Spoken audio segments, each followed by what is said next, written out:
Jesus stance on the beat.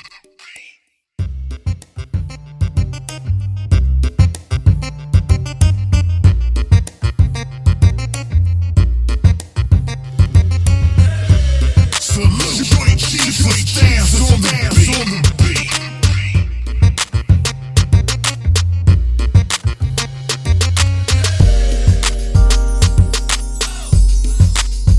Salute, joint Jesus stance on the beat. Test 1 2 3. 1 2 3. Here we go. All right, cool. What's good? What's good, man? What's going on?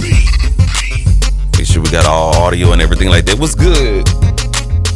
How you guys are doing? Welcome to the live stream. Been a minute, man. Hope everyone had a good Thanksgiving and you ate a lot of turkey, you got full, and you took advantage of some great software deals for your studio, for your music creation, music production, audio production, and all of that other good stuff as well, man. Yeah, let's talk about it, man. We just slid up out of Black Friday and Cyber Monday deals when it comes to getting things on the low and everything like that. And hopefully you guys took advantage of it, because I know I'm sure in the hell, well, I did. Stuff like that. And that is the purpose of this video tonight.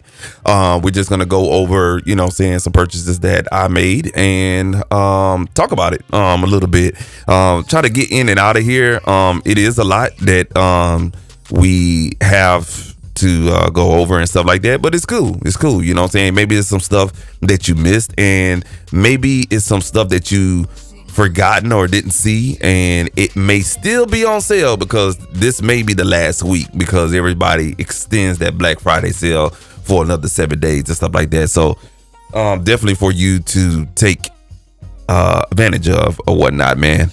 All right, cool. We're gonna just jump straight into it, man. We're not doing any music tonight. You know what I'm saying? No music tonight. So if that's what you're looking for, no, we're just talking plugins tonight. That's why I got the music playing in the background, and we're gonna do our little thug thizzle, man. So let's go ahead and switch over and switch gears into Ableton Live and get this party started right. All right, let's move our little screen over here. And the first thing we're gonna talk about is virtual instruments. And this one, what we're going to pull up right now, is called Noble.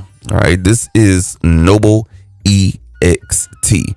Now, this particular plugin is from True Sounds R&B, if I'm not mistaken. True Vibes or True Sounds R&B. And this particular VST is... Hold on one second. Let me turn on the music. All right, there we go. This particular VST is a... kind of like a recreation or a remake of a Roland Phantom EX keyboard workstation, and True Sounds, and I hope I'm saying it right. It's True Sounds or True Vibe R&B or whatnot. Let me get that right real quick. They don't have. Let me look that up real quick in the browser, because I don't want to butcher it up or whatnot, man. But yeah, Noble EX is a really, really cool oh crap. Y'all just give me 1 second. I'm messing up my doggone flow. I'm having to type it in. I'm just gonna wait till it kind of populate in the browser or whatnot.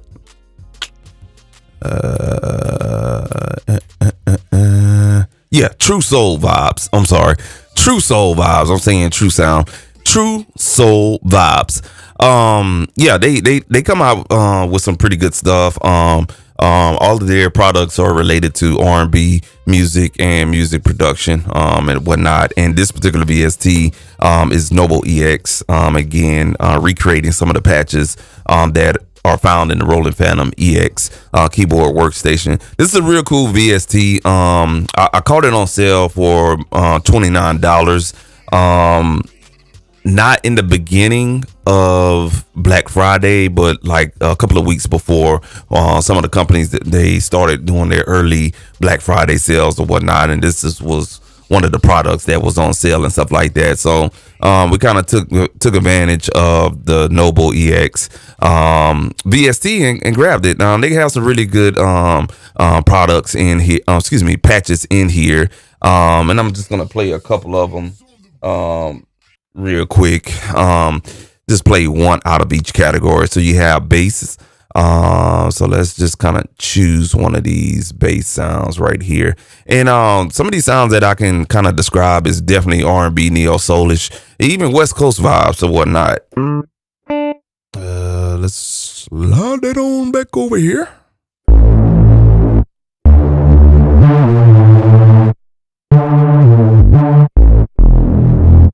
Let's go with this one.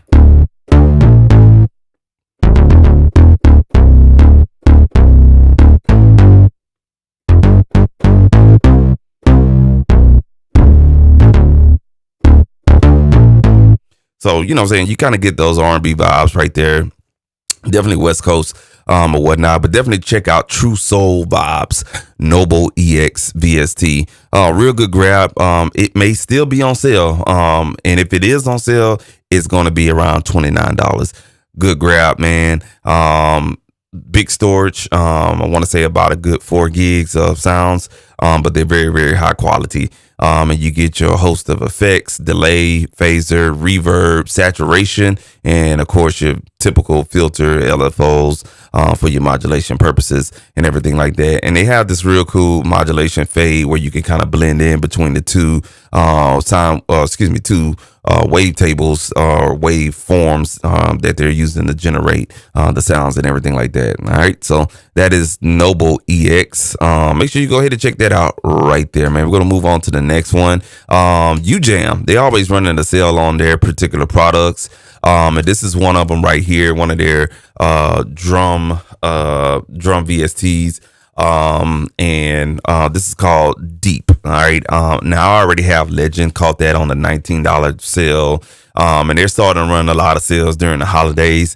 But they gonna stop going on sale coming out of the holidays. So this is your chance, if it's still on sale, to get it. But this was UJam. I picked this up also in the early Black Friday promotions and stuff like that for $19. This is Deep right here. Real good soulful drums that you can utilize. I thought UJam Legend was pretty soulful, but Deep has a different type of drum sounds and drum kits that they utilize. And this is more neo soul. Legend is more your bebop, boom bap, hip hop type of, acoustic drums.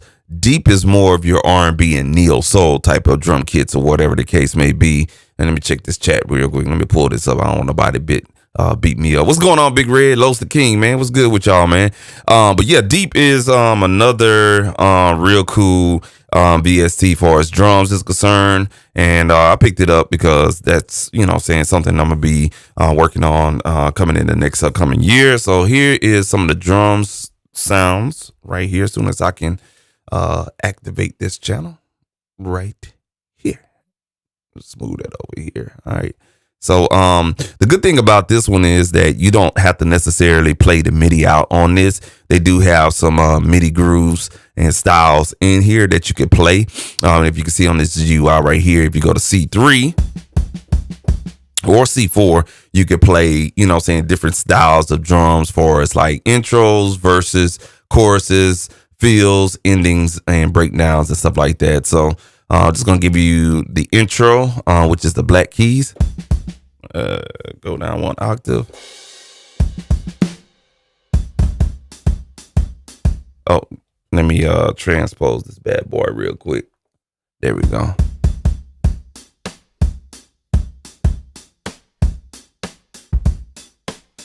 So that's some of the verses for some reason. All right, and then let's go to the choruses.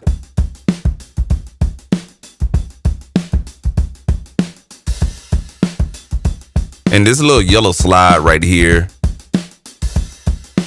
Make sure I got some sound. All right, cool.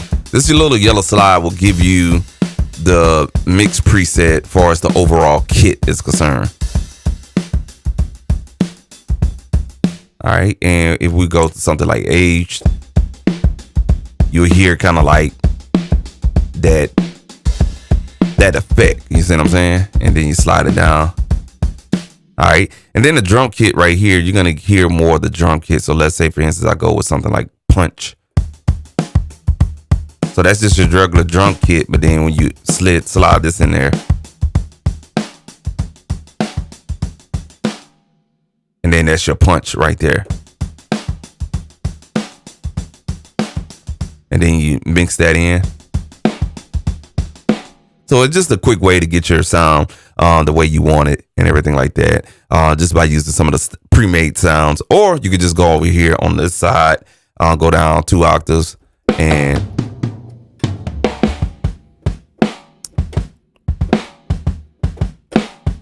just like that, man. So for $19, you really can't beat this VST right here.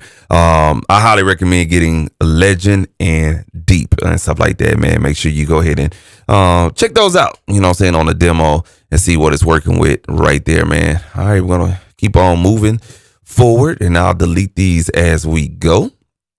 So we checked out Noble EX from True Soul Vibes, Virtual Drummer Deep from UJam. The next one, if you haven't heard of this company, it's called Gospel Producers.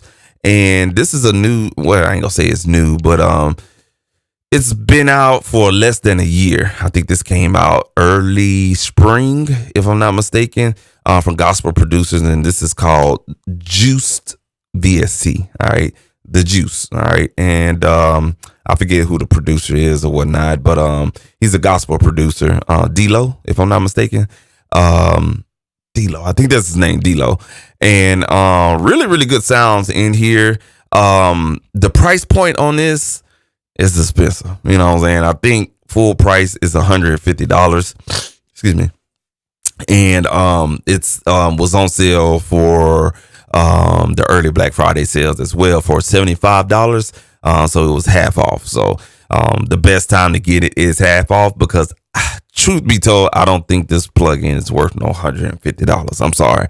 I mean, just look at your patches. You got 808, you got bass sounds up in there. Okay. You got a couple of drum kits. You got this patches of a song that he did. Then you have keys in here. And then you have the pads. And then you have the polysynths. So it's not a lot of patches in here. And then look at your categories. And we could just keep on going. You have some sample vox, some like, you know what I'm saying? Ooh, you know what I'm saying? You got some special effects in here, synth leads. And then you got your user preset. So there's not a lot of featured packs preset sounds in here. But they sound good though. So the sound quality is really, really good, but not a lot of patches, and that's an offset for $150 plugin. And then look at the GUI. GUI is cool, but it could be better. You know what I'm saying? And at $150, you can go get you a Turia VST for less than that. So just kind of got to, just got to make your prices make sense when you're shopping and stuff like that. But I'll play a couple of things in here. I know this gospel producers, they're known for their keys, sounds, and everything like that. So I'm just going to choose a key sound and kind of thumb around with that.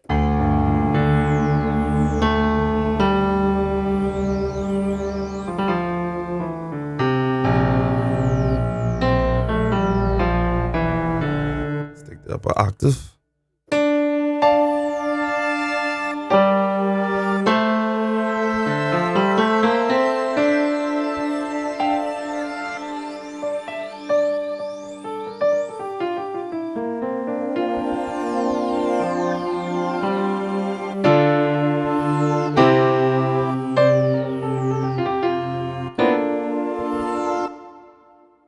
All right, that's space keys, and let's do one more. This is called worship keys right here.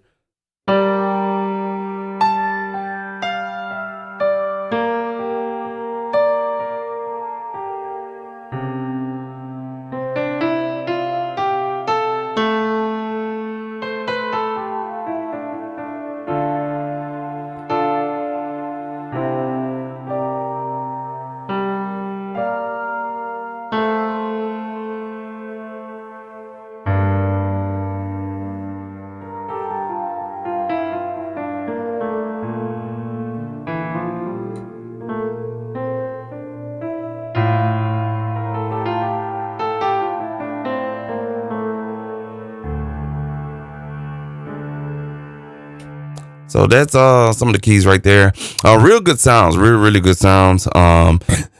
Again, I would get this on sale. I wouldn't buy it full price, but $150. If it's still not on sale, it's at $150. If it is on sale, you can probably get it for $74.99, which is, you know, saying legible and stuff like that. So that was the key sounds, and I'm gonna show you. They got some a couple of drum kits in here.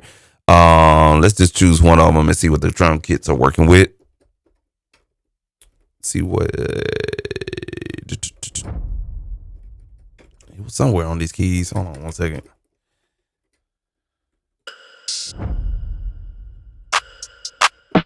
There we go.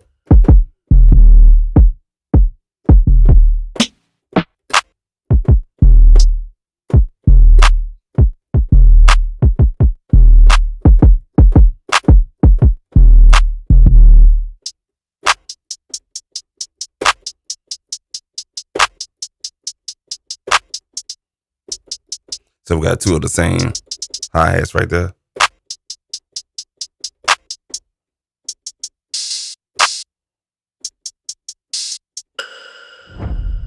And we got a swoosh right there.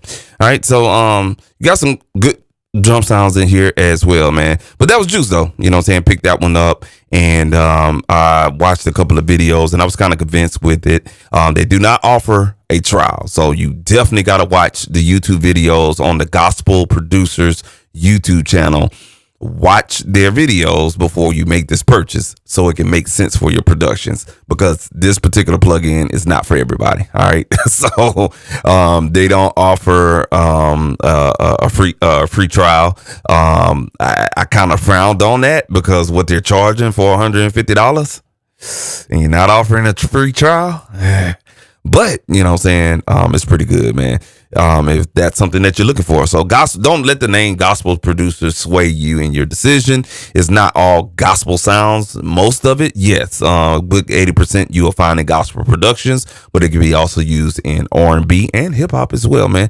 So, you know what I'm saying, take that into account, man. Moving on to the next VST instrument is Axis from GeForce. Now, I got this as a free gift on Plugin Boutique off of a purchase that I made, a couple of purchases actually. And this is the little brother of the GeForce Oddity, which is a emulation of a Korg ORP. If I'm not mistaken, it's the ORP synth. It's one of these Korg synths. And it's just a smaller version of that. Some of the sounds in here is real good. Definitely usable for certain things and whatnot. I'm just gonna click on a couple of patches, and what I noticed with a lot of these patches, if I could close this,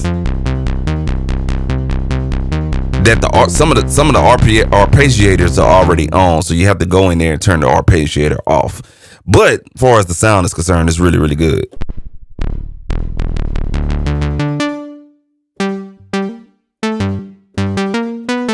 That's a sequence patch. No wonder. Let's go to something that makes sense. There we go. Something with some sound quality.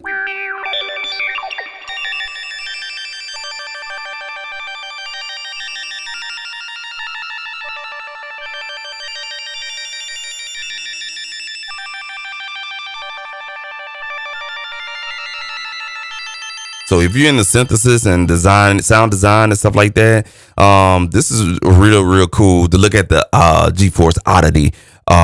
Not this one right here, which is Axis. But this is the little brother of the Oddity 3 or whatnot. So yeah, check that out right there. Free gift if you buy a plugin off of pluginboutique.com.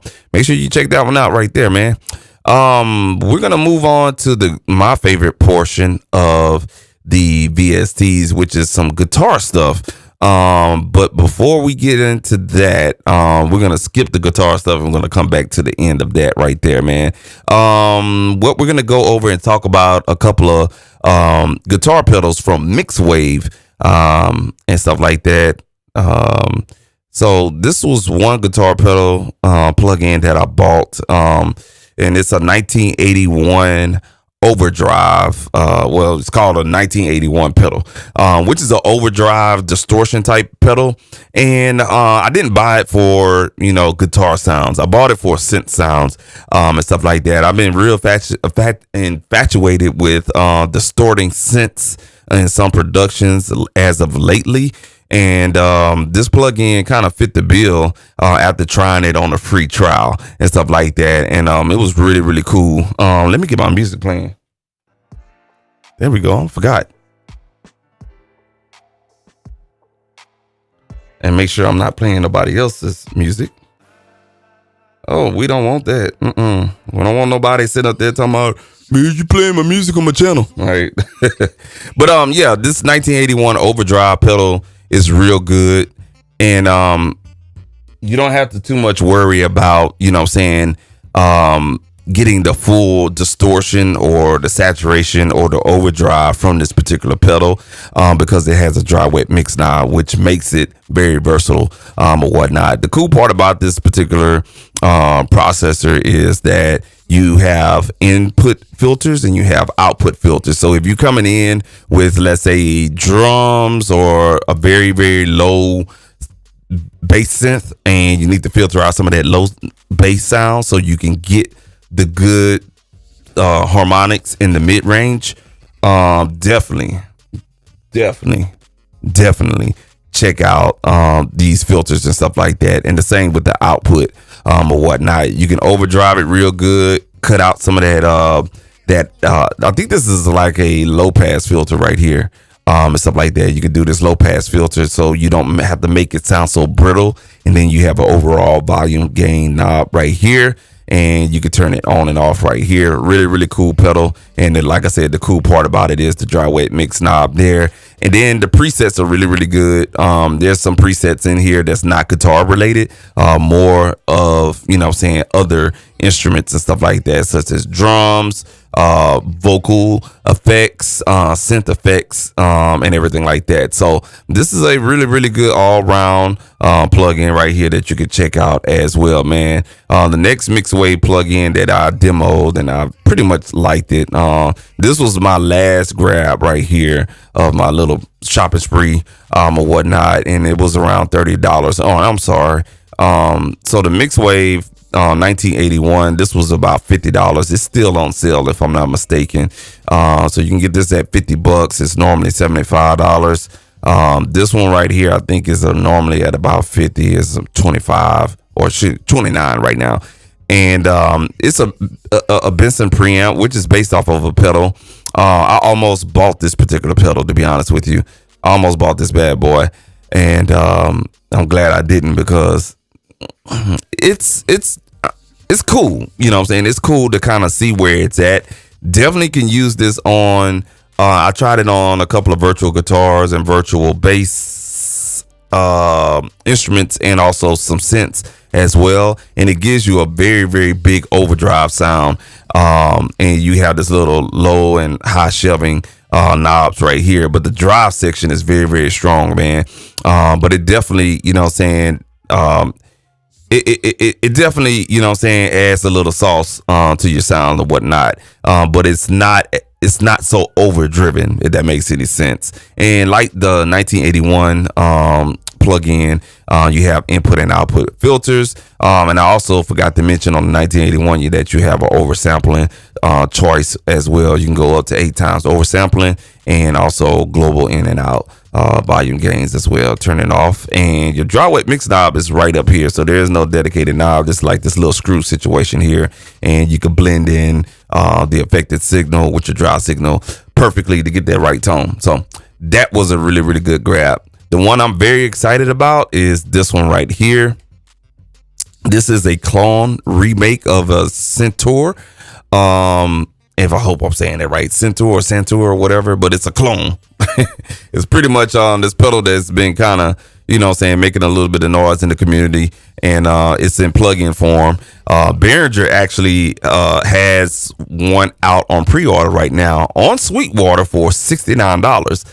This plug-in right here was $49. So pay $20 more and get the actual pedal remake or whatnot, or you can get the plug-in. I opted out to get the plug-in because I didn't want to wait for a pre-order or whatnot, and I really just don't need a pedal. I mean, I got pedals over here for days, so I needed something virtual, that way I could use it all the time. And I'm gonna be honest with you, all three of these plugins right here, I have I have hardware pedals sitting right here in arm's reach and right here and stuff like that. Got plenty of them, and these right here, they're close. I mean, I never heard a plug-in sound so close to the hardware. All three of these right here sound really, really good on your recordings or your virtual instruments or whatnot. They're really good, and I'm very, very, very, very I highly recommend Mixed Wave products because they do a really, really good job on developing their plugins, giving you almost a one-to-one. I ain't gonna say that almost, but because it's a plug-in, but it comes really, really close to hardware sound.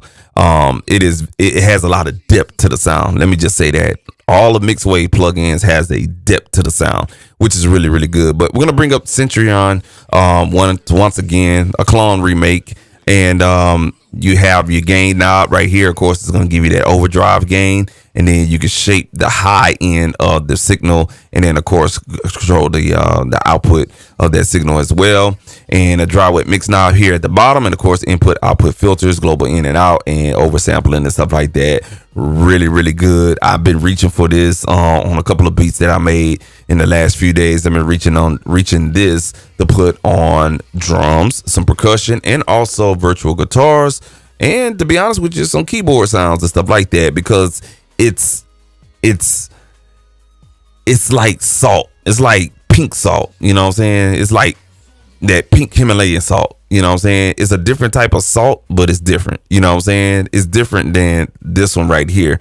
And the two differences between these two is like night and day, but they're both overdrive pedals. This one right here is going to be more mid-range crunch. This one right here is just very subtle. It's a mixture of overdrive, fuzz, and crunch, but it's very, very subtle. It's not, you know what I'm saying, in your face, brittle and stuff like that. But you got to be careful how far you drive that gain and your treble, because if you do too much of both, yeah, it's gonna get real bright and airy and like that and stuff like that. So just be careful of that, man. But otherwise, this sounds really, really good on whatever you put it on. Not this so much. You got to put this particular plugin on the right sound source. So that's the Mixed Wave stuff right there, man. Definitely take advantage of those products, man. Highly recommend Mixed Wave stuff, man. Moving on to the next set of plugins here. This wasn't really on sale. I think it was, but I got it pretty much on a subscription through Splice. I like what it's doing. This is kind of like my loop trotter from Sugar Bites. This is my loop trotter version 2 right here. This is from Arturia EFX Motions. This plugin been out for a minute, but I just caught hipped of it and wind of it and whatnot, and you can do some funky shit with this, man. Especially with some stuff that's already looped out, or some boring ass goddamn loops that you MIDI out and stuff like that. You should just start like going through the presets, man, and you got a plethora of category of presets here. And let's say, for instance, you wanted to do some pitch shifting type of stuff, and once you choose that, man, you can go in here and you got this kind of Effectrix loop trotter type of choice on the beat repeater and everything, and then you can really do some motion type of effects for as motion, pan, noise, drive, and you can shape the LFOs and everything like that, man. And you get a very, very interesting and unique sound out of hi-hats, synth loops, and drum loops and stuff like that. So you can really, really have fun with this. And it even has the advanced tab that you can take advantage of when it comes to, and it's not showing me for some reason. Oh yeah, the advanced tab right here is some other stuff right here. I never had to use it. I only just been using, you know, what's tabbed in to give me. And then you have like you can kind of filter your sound out for us, like, you know, low cutting the sound or high cutting the sound. and just focusing on a particular frequency range and stuff like that. So really, really good. Like I said, this was one of my grabs on subscription, and I'm liking it so far. So check that out, EFX Motions from Arturia. I'm gonna move on to the next one right here because I'm trying to keep this stream short and everything. Moving on to the next one. We got these real quick, man. BBE processors. I got this off of Sweetwater. Sweetwater been running some real good plug-in sales, man. Really good, surprising the hell out of me. But BBE, their Sonic collection, I got for $39. This plugin right here actually started my YouTube channel, to be honest with you. Single-handedly started my YouTube channel. I think this plugin, I did something about how to make your drums punch in Reason back in 2011 or 2012, and it got me my first 1,000 view video. And this plugin, it still till this day is awesome, and stuff like that. Let me change the channel real quick. Let's go to another track here. I'm noticing I'm listening to the same doggone track here, and we don't need to play nobody else's beat.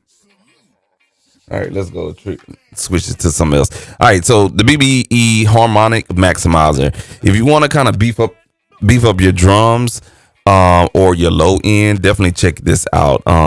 It focuses on, saying your sub harmonics and also your upper frequencies or harmonics on your bass signals and any other, pretty much whatever you throw at it. Definitely going to focus on those sub harmonics and the higher harmonics as well. Highly recommend this one right here. The second one is this kind of like this loudness maximizer. Really can crank up your volume. It's kind of like a harmonic limiter.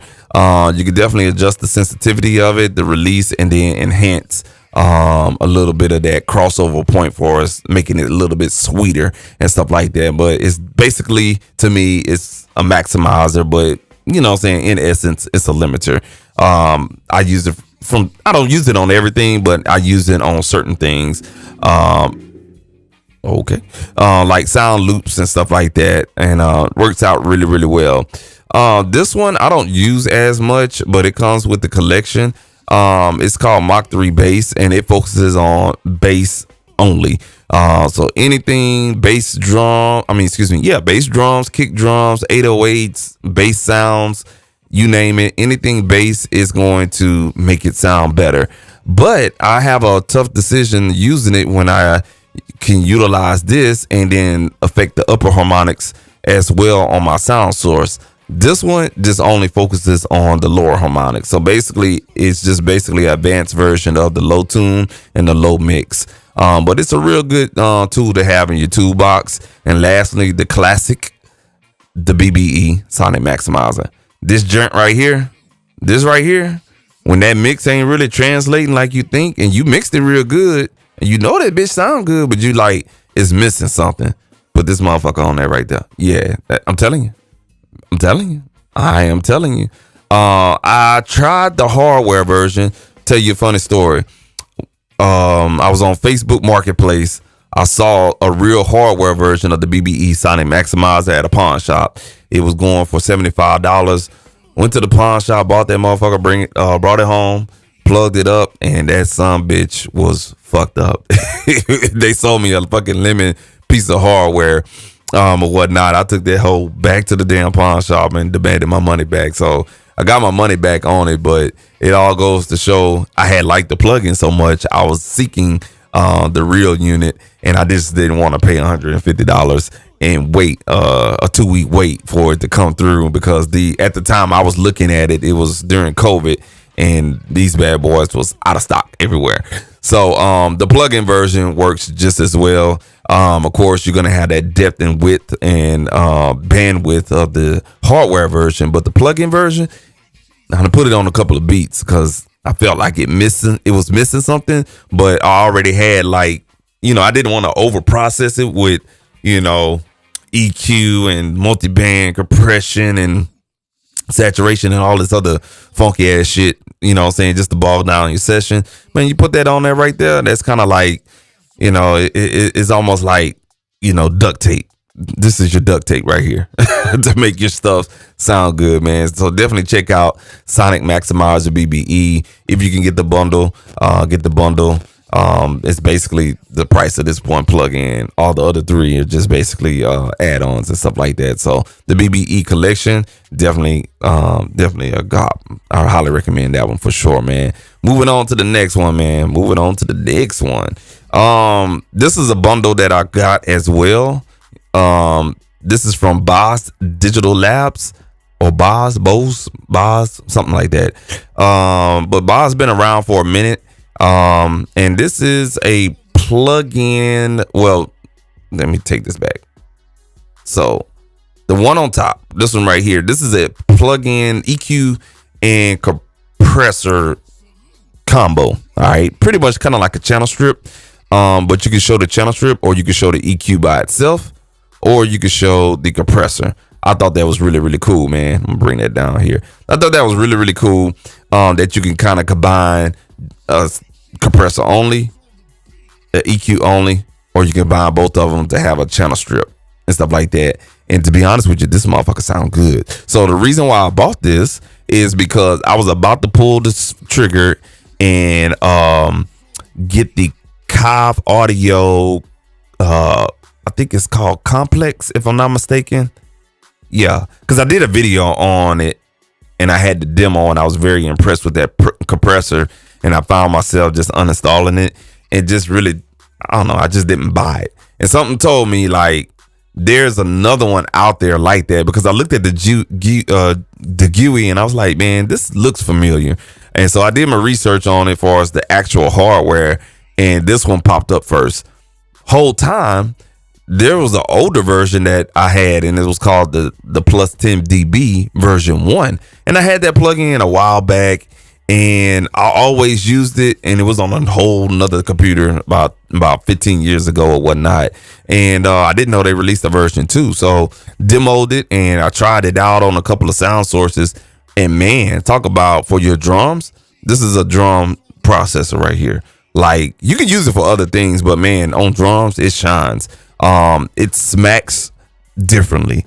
It's not like a Distressor or SSL or 1176 for us to smack. This one has it just has a different smack to it. And I like the character of the I'm sorry, this is a cell phone by that mixer.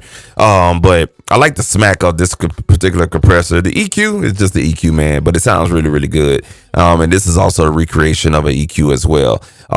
In the bundle that they had, there was also the Hoser EQ, which is another recreation from this guy. I'm not even gonna mess up his name. Just go to Boz Labs or Boz Digital Labs and look up the Hoser or the Hoser XT. All right, and also 10 dB. All right, and check out their plugins and whatnot. But this is a real good recreation of the EQ that they modeled. It's actually came off of a console, but I can't remember what that console was. But the EQ fire. The EQ is fire. I elected not to get the mid-side version. Didn't want the mid-side version. So with this particular bundle, it only came with the stereo version, and I'm fine with that. Definitely a stereo bus, mix bus EQ for sure. It's definitely aggressive on the gain, and it has a very open and deep sound to it or whatnot, man. But definitely check those out. Really, really good grabs, man. Like I said, I was very impressed with this. The version 1 wasn't impressed, so the version 2, they simplified a couple of controls and everything. Recommendation, Holly. Check it out right there, man, for sure. That's a beat out here.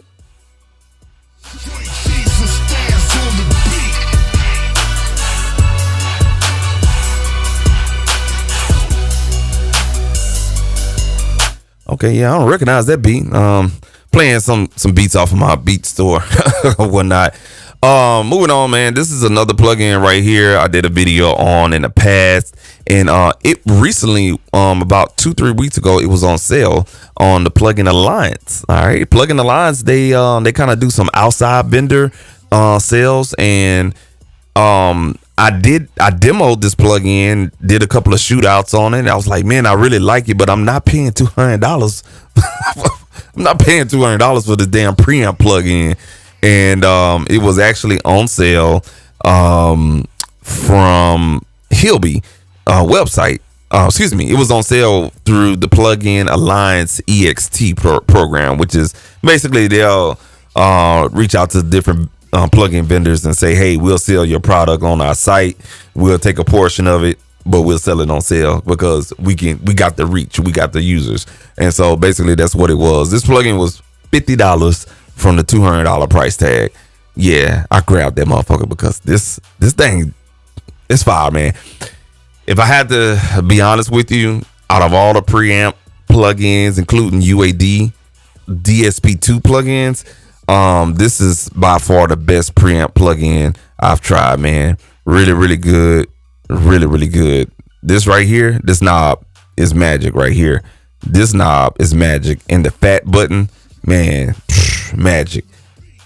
The ohms button, magic. You know what I'm saying? Definitely does something really, really special to your signal, whatever you run through there, man. So it's not on sale anymore. Unfortunately, they run these 3-day sales. All right. So you have to, that's why I tell people so much, please sign up for newsletters because you miss out on some very, very great deals here and there and there and here. And this was a 3-day sale and it's not there anymore, man. So definitely be on the lookout on Plugin Alliance when it goes on sale, because obviously Hilby, they don't offer sales. Hell, they don't even promote their own goddamn product. So I don't see how Plugin Alliance, they reached out to them and like, hey, it must be good though. You know what I'm saying? It must be good, man. We're gonna keep it moving. We're gonna go to Rhodes, man. Rhodes, yes, Rhodes. The keyboard, the keys. Rhodes is their company. They actually started putting out some plugins. Now I got the VariPan plugin from Plugin Boutique as a free plugin, but they just recently, not too long ago, released a V-Rack, which is kind of like some controls that you will find on the actual Rhodes keyboards and stuff like that. And it's really, really good. So if you're a keyboard player, you love melody loops, and you're looking for a little bit of that keyboard Rhodes sound with a little bit of jazz and razzle dazzle, this plugin is for you, man. This was on sale. I'm not exactly sure if it's still on sale. It may still be, but the Rhodes V-Rack was on sale for $50. And this plugin right here is bad ass. I'm gonna tell you, the drive section is gonna give you that classic Rhodes sound, period. You know what I'm saying? You got a 3-band EQ. What makes the plugin also stand out is the VariPan. It just basically kind of like a LFO. Whoa, whoa, whoa, whoa, whoa, whoa, whoa. You know what I'm saying? So if you know Rhodes sounds and stuff like that, they have that LFO sound right there. Hold on a second. Did I do this one too?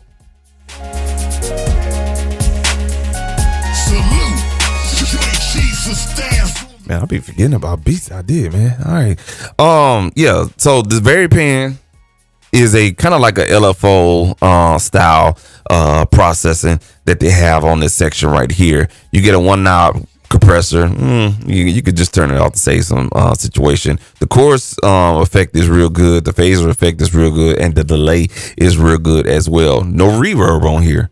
Yes, because the Rhodes keyboards are known for their dry sound, and delays really make them stick out. I think the reverb would take away from the actual Rhodes signature sound, so there's no reverb on this plugin. So you could just add your own reverb and use a delay if you want to, but I'd rather not use the delay. Just use something, outside of this plugin, and you'll be good. But this is a really good plugin.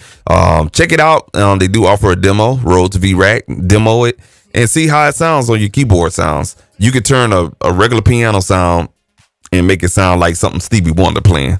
I kid you not, like a simple MIDI piano, tink, tink, tink piano, and make it sound like something Stevie Wonder playing Superstition or something like that. You can get that sound out of here. And I mean, the presets are out of this world, man. You get so many presets. Look at there. So many presets, man, that you could tweak and save for your own and stuff like that. So I highly recommend this one as well. And if it's still on sale, it should be on sale for $50, man. We're gonna keep this bad boy moving, man. Safari pedals, man. If you heard about them, Safari pedals, it's an up and coming plug-in. It's one of those Instagram promotional up and coming plug-in developers or whatnot. And the camel strip was on sale for $4. $4, man, for this bad boy right here. And out of all the Safari pedals, this is my favorite one. So when I saw it was for $4, say less. You know what I'm saying? $4, $4 US, man. That is cheap as hell. And it does something very, very basic. 3-band EQ. You have a reverb, 1-knob reverb. You got a gate if you need it. You have a 1-knob compressor, but the 1-knob compressor and the 3-band EQ has 3 different modules. The EQ has a Pultec EQ1A sound. It also has a Neve 73 sound, and it also has a SSL 4000 sound. On the compressor, you have a Fairchild sound, a 2A sound, and a 1176 sound. You have an output knob to make your adjustments, and there is no input knob, so you have to control the gain coming into this plugin, and then you can control the output right here. You got oversampling that you can turn on by default. It may be set at 4 times, and then you can widen up your sound if need be, and also a dry wet mix knob as well. The best way I could describe the sound of this plugin is very dirty and stuff like that. So if you need something vintagey or very dirty, lo-fi vibes, or something boom bapish, you know what I'm saying, something real dirty, pull this one up. It has a unique character to it, but it still may be on sale for $4. So definitely go on Safari pedals, Google it, and look up the camel strip, man. Real good grab right there, man. Gonna keep it moving. Yes, I'll put everything on one track so I can keep myself organized. We're almost at the end of the road. Let's go ahead and delete this track right here. I think I'm gonna take a break and grab me a beverage after this, because I feel myself getting a little parched, man. So let me do this. I'm gonna go ahead and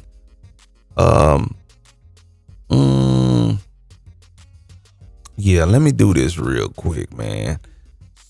I am going to show y'all this little graphic right here. Let me go grab something to drink real quick. I'll be back in 30 seconds.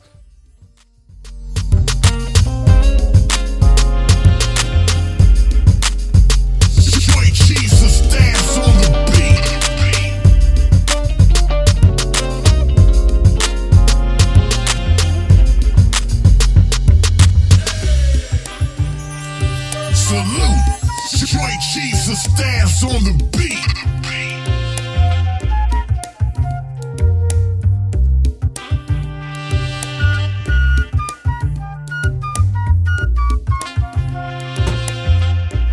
Joint Jesus dance on the beat.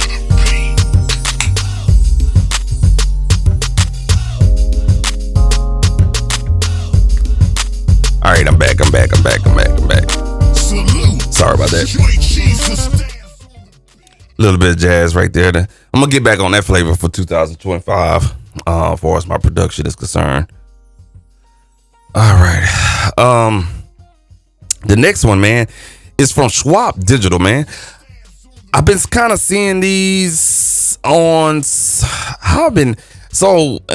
my emails and different websites, in particular to on this company right here. When I go on their website, Tape Op, they actually came out with a new magazine today. I got it in the mail on their new issue. But Tape Op is a really, really good magazine if you want to learn about old school engineers, not none of these YouTube people like myself and stuff like that. We talking about people that actually live in the studio. They do this for a living. Check out Tape Op on their website. They got some really, really good articles to read. You can learn some old school tricks. Basically, this company and a couple of other magazines made me who I am today because of the people that write this stuff and the people that they interview, man. But Tape Op, I actually seen it on their website and also on their on different platforms and websites, and Google feeding me as far as the algorithm. And Schwab Digital has 2 limiters. two processors. One is the gold clip and the other one is the orange clip. I was very curious, and I was a part of a mixing group earlier this summer, and this mixing group is from a very well-known YouTuber, and I just joined the group out of boredom and everything like that. Really didn't learn anything, and it was the email promotional email newsletter that they sent out in the group. It was checking for us to check out the gold clip as well, and read up on the gold clip. I was like, okay, the gold clip looks pretty cool, you know what I'm saying, but it's a clipper, you know what I'm saying. I got another clipper that I'm gonna show you guys that's really, really awesome. But it seems like saturators and clippers are like the new processing trend of mixing in 2024. But I went on the website Swab Digital and wanted to look up and see what else they had, because all I saw was gold clip, and they make one more other product, and it was the orange clip. And normally when you go to these websites, always play the audio demos. It'll give you a sense of what the processor is made for. Gold clip was made for everything but hip hop.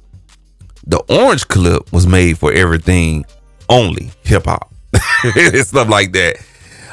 So basically the orange clip is based off of the Fruity Loops clipper plugin, some type of stock clipper plugin that they have in Fruity Loops. It's not the maximizer, it's the clipper plugin that all of these beat makers that, you know, they made hits in Fruity Loops, they use the Fruity Loops clipper. Well, this is a remake of that, and they try to make it better. And I'm gonna have to tell you, I'm ahead on this one. This sounds really, really good on beats. I'm talking about that hard trap shit, like, you know what I'm saying, that ATL music, that Memphis type music, you know, the hip hop like today. This sounds really, really good on that. And it's really simple. You set your ceiling, you know what I'm saying, you increase your input for its gain stage, and the input and output levers are linked together. So as you increase, it'll decrease the sound. That way you have proper gain staging, but you can unlink it, and whatever you input to get your clipping, you can make up on the output. You got a wet dry mix knob. When I demoed it and played around with it, never utilized the wet and dry knob or whatnot. So it's not needed. The magic of this plugin is right here, this knob, and real simple to give it to you guys. At 0, you're gonna get clipping, but there's not gonna be any flavor. When you start pulling it more negative, and the higher negative value, the more the clipping flavor that you're gonna get, and the more saturation you're gonna get. And it's not like a clean clipping. It's hard to describe because I never used the Fruity Loops clipper, but it's not like a clean clip. You know how sometimes when you use a clipper, kind of like the Kazarog Zero, I think it's the Kazarog Zero, and you get different flavors of clipping. It's kind of like that, you know what I'm saying? It just has a unique color to the sound, and as you make that curve softer, it adds a unique color to the sound. It's hard to describe. You just have to hear it. But if it's straight up, you know what I'm saying, a 45-degree angle like that, it's going to clip, but it's not going to have any color. And as you decrease that right there, you have to monitor it, though. You have to have some good ears to hear that colorization. So if you trying to maximize your drum loops, get the go orange clip. If you're trying to give that beat some extra volume with a little bit of color and a little bit of edge, but not too much, check out the orange clip. I got this on subscription. It actually was a $10 subscription or something like that, but $11 if I'm not mistaken. Black Friday sale, got it for $99.75 a month for 10 months. It's a total price, I think it's like $100 for this bad boy right here. But it's really, really worth it. I put it on a couple of beats. I was like, damn, okay. I see why them dudes in Fruity Loops, they should be banging. Here it is right there, orange clip. But you got to demo it and stuff like that. Please demo it. They do have a demo. I think it's 14 days. Try it out if it works for you and stuff like that. So it's a trusted company with a demo. We're gonna keep it moving and stuff like that. The ending is really gonna be good because we're gonna focus on guitars. Oh my goodness. Oh my goodness. Can't wait till we get to the ending. I'm gonna keep it moving, man. What we got here? I previewed this about 2-3 streams ago. And I got this on like I think an early Black was it an early Black Friday sale? I can't remember or whatnot, but I wanted to bring this up because it may be on sale. But man, $20 for this little joint right here. It's not a channel strip. It's more of a EQ processor with a drive signal. And it's a very, very, very, very sterile, clean drive signal. And the best way I can explain it to you guys is that this is a recreation of a Behringer mixer or a Mackie mixer. If you ever had like one of those Behringer mixers back from the early 2000s, or a Mackie mixer from the 90s, this is the flavor you're gonna get. Stuff like that. So it's a very nostalgic type of plug-in. Ain't nothing really to go over. 3-band EQ. The drive section is the plug-in. That's what you're getting out of it, and everything else is your standard stuff or whatnot. But when you overdrive this drive, it's just a unique character. And if you know those old cheap mixers, this plug-in is it. It's a startup company from overseas. I think in Germany, if I'm not mistaken. It's called Shy, and it is called the what it's called, the 90s Shy 90s channel. All right, again, Shy 90s channel, and stuff like that, man. Real cool plug-in though. I'm gonna move on to the next one and delete that track. Why the hell we still getting stuck on this goddamn one beat, man?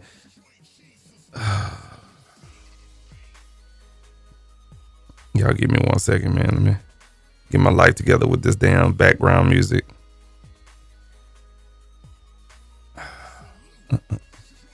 All right, let's delete that track right there as I try to DJ at the same time, because YouTube want to be an asshole on a lot of things that you play.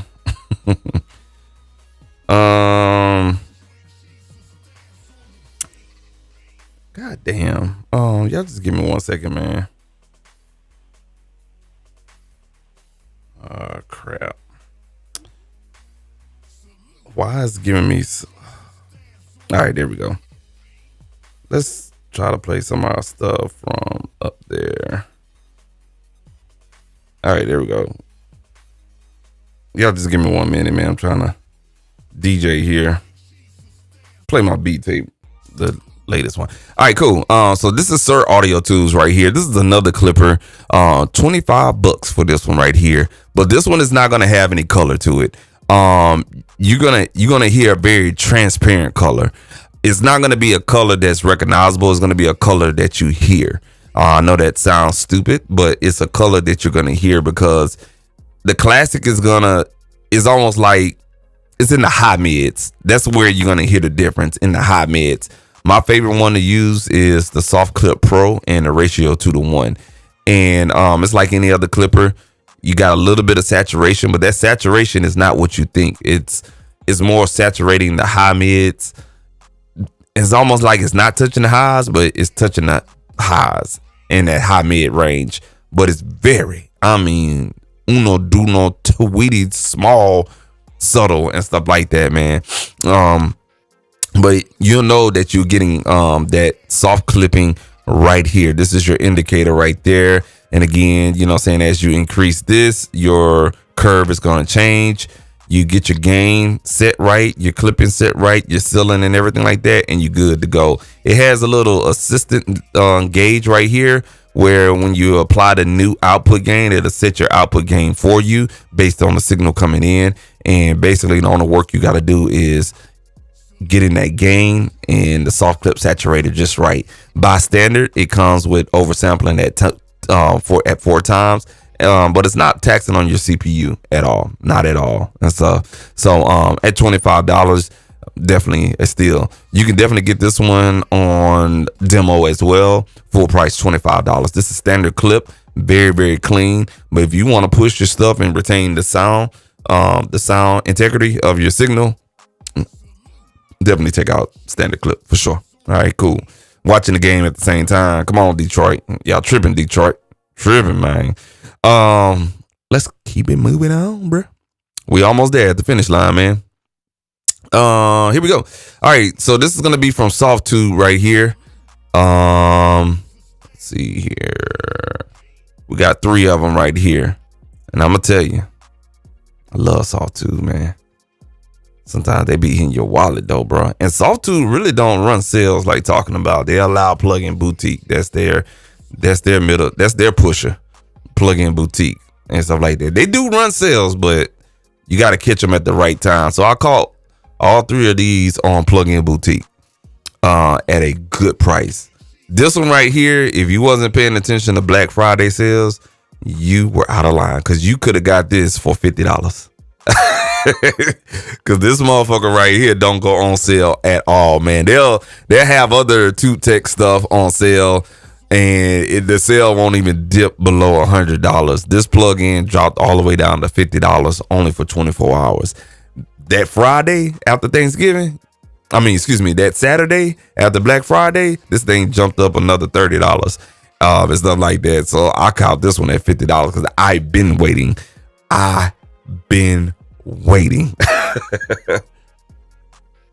was waiting for this bad boy to go on sale so much where I bought the Cobb Audio recreation of the Tube Tech compressor or whatnot, which is real good.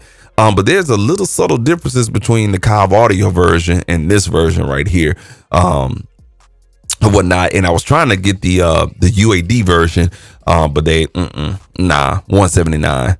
So it was about the same type price as Soft2. So I got it, man, and I'm super excited to use this on vocals coming up in the upcoming year, man. Can't go wrong with that. Fun fact, Chris Brown preferred compressor right here, Tube Tech. You know what I'm saying? So if you want that Chris Brown sound, yeah, there it goes right there. All right, cool. Moving on. Empirical Labs, man. These 2 processors, I've been sleeping on them ever since they came out. I looked at them, I'm like, nah. Ain't nothing beating this. Nah. I was the fool, man. EQ wise, it's just the EQ. It's just the EQ. Why we keep going on the same doggone? Hold on a second. It keeps playing the same beat, bro. Like, this is dumb. I looked at the Lil Freak, and I had the if you go on the Empirical website, they have their own plugins like the Arouser, the Lil Freak, and stuff like that. So I went on the website and I had the subscription version of the Lil Freak for $3 a month. And I had it for about a year and never used it. Then this bad boy went on sale this year, and I was like, I gotta check this out. So I did the demo on Soft2, and I was blown away. Very, very unique EQ curves. That's different from any other EQ. It's not like it's a better EQ than another EQ, but it's just different. Then I demoed this motherfucker right here, and I used this in a couple of live streams. And this one is a weird one. You have a preamp section, and you can drive your signal coming in. Let's say you want to add 8 dB of preamp. Then you have this drive section, which kind of gives it another jolt of, boost of volume that goes into the compressor, which acts as a saturator as well. So you have preamp, saturation knob, which drives which basically gives life to the compression.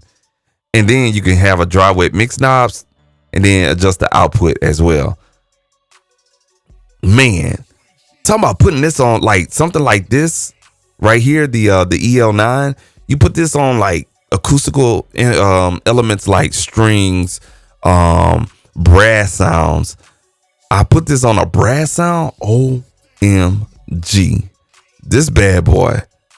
I mean, It just awoke those brass sounds. So you can catch this on sale. Plug-in Boutique, Empirical Lab, Lil Freak, and the Mikey EL9.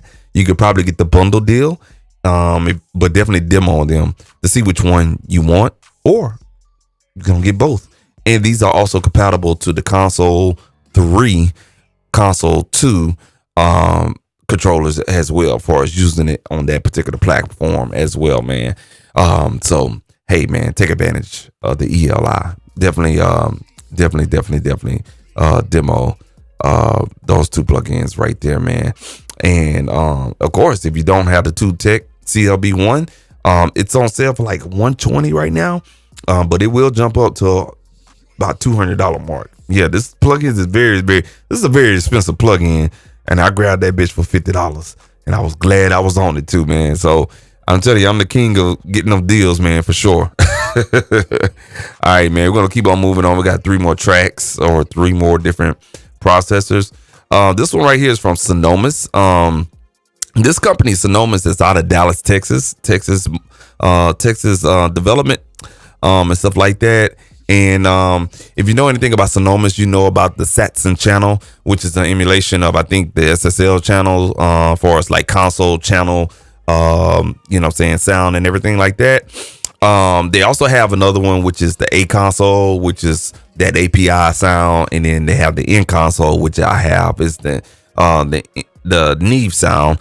And this one right here is the T console, and this one is a tube. It's a tube console sound, which is from the Universal Audio 610 preamp, or should I say the Universal Audio 610 console. So if you're privy to the Universal Audio 610 preamp plugin that comes with your audio interface or your satellite and stuff like that, you'll see that 610 plugin, which is a free plugin that comes with the hardware when you buy it. Little that you know, that preamp comes from a console that Universal Audio used to make and distribute back in the 50s and the 60s, and they went on ahead and gave you that tube flavor for as a console sound is concerned. And so that's what this is derived from. I haven't tried it out just yet because I haven't had the right beat composition to try it out on. So I'm gonna have to try it out on a kind of like a jazzy situation.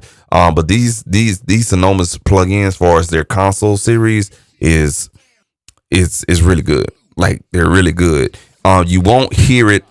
You won't hear the effect on one audio track, but you'll definitely hear it on a whole track. It's because when you highlight all the tracks and then you bypass all of these plugins that you have inserted on the first slot, you'll definitely hear a difference, man. I'm sorry, y'all. I'm kind of getting agitated because Arabic keep playing the same goddamn song. Okay, all right, cool. But yeah, definitely check this one out. I think I was on their website to upgrade the A console, and everything like that. And I think this one is on, I think all of these are on sale right now. You can get them for like $39 and stuff like that, man. All right, moving on. We got Tone Empire. Yeah. Tone Empire. These two right here from Tone Empire is really, really cool. Let's talk about PWM compression. Pulse width modulation compression. Pythor. This is what it is right here, man. Which is a unique compression. I'm not even going to explain it because I don't know PWME compression. But I can tell you it's very, very unique. And this plugin is a result of that right there. You get a 2-band EQ, high and low shelving, and then the compressor for the PWME compression on here. And then this plugin right here is a combination of API, Neve, tube, and also another type of preamp situation here. But you get, a blend of Neve and API EQs as well. This is the Res Q, which is another unique plugin that I think is real cool for sound sculpting and stuff like that. These two plugins. The only cons I have on these plugins right here, they use up a lot of CPU. So if you navigate up to the top left corner of the screen, yeah, you guys should see that. Look at the CPU usage, and when I turn one of these plugins on, it jumps from 4% all the way up to 20%. So you get a 15% CPU usage based on Ableton Live CPU meter, which is a little bit high. I'm quite sure next year they will be addressing these issues in Ableton Live, because I'm quite sure if it's happening to me, it's happening to other users, and they'll update the plugin to at least reduce that at about 5 to 10% for sure. But other than that, the sound quality on these are really, really good. You can get these on demo, try them out for yourself, and they're very unique, man. Cop both of these on Plugin Boutique on a sale for I think $20, about $25.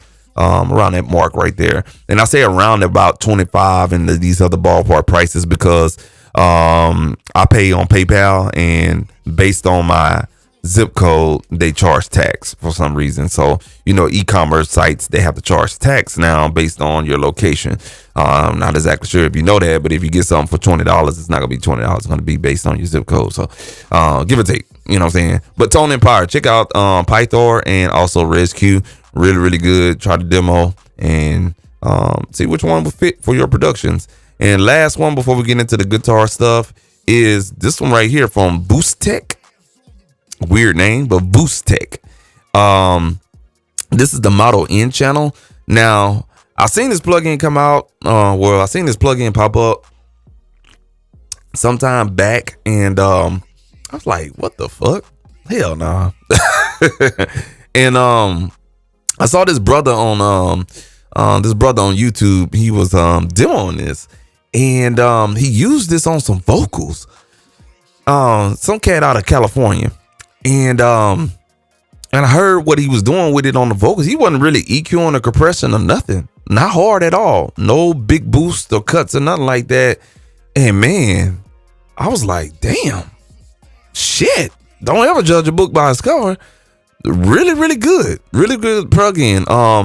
The GUI, they could have did a better job than this. I mean, I understand the vintage, dirty, old school vibe to it, but damn, that shit looked like he went through hell and back. But the cool thing about this is you get 3 different type of preamps. You get a 1084, a 1031, or excuse me, not a 1031. It's the 31 Neve 31 series preamp right here, and then you get this modded Neve preamp here as well. And you can choose from different impedance like mic and line as well, to affect the sound. That's the preamp section. Then you got the compression section, which is the Neve 2225 and the 31, 32, some 5-digit number or whatnot. But you did get 2 different flavors of compression on your tracks as well. And this is a very aggressive compressor, so you have to be real careful on this compressor. And then you have your EQ, of course, 1084, that 31 series, and the modded Neve right here. I don't know what the modded Neve is, but they all sound pretty good, man. And then the cool part about it, there's that goddamn song again, bro. What the hell's going on, bro?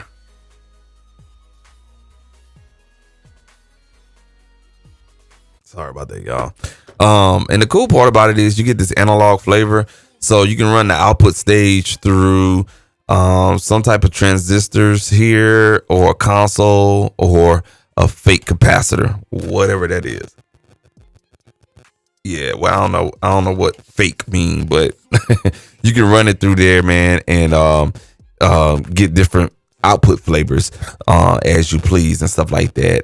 And then the cool part about this too, as well, I'm sorry, y'all, is that you have this condition knob, so you can go with like a newer sound, but as you rotate it clockwise, it adds a heavy weight, or adds like a heavy weight or more of the affected sound.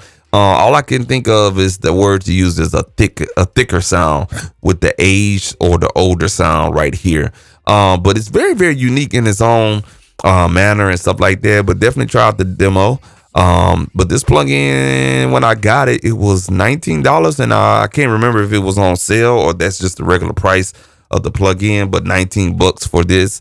For a $19 plugin, it sounds really, really good. A very good grab, man. So that's all the plugins right there that I got in the last 2 month span of this Black Friday promotional crap and everything like that. We're gonna move on to the we're gonna go ahead and cancel all that music shit right there in the background, and we're gonna focus on guitar stuff. I'm gonna go to this bass guitar processing and everything like that, and make sure.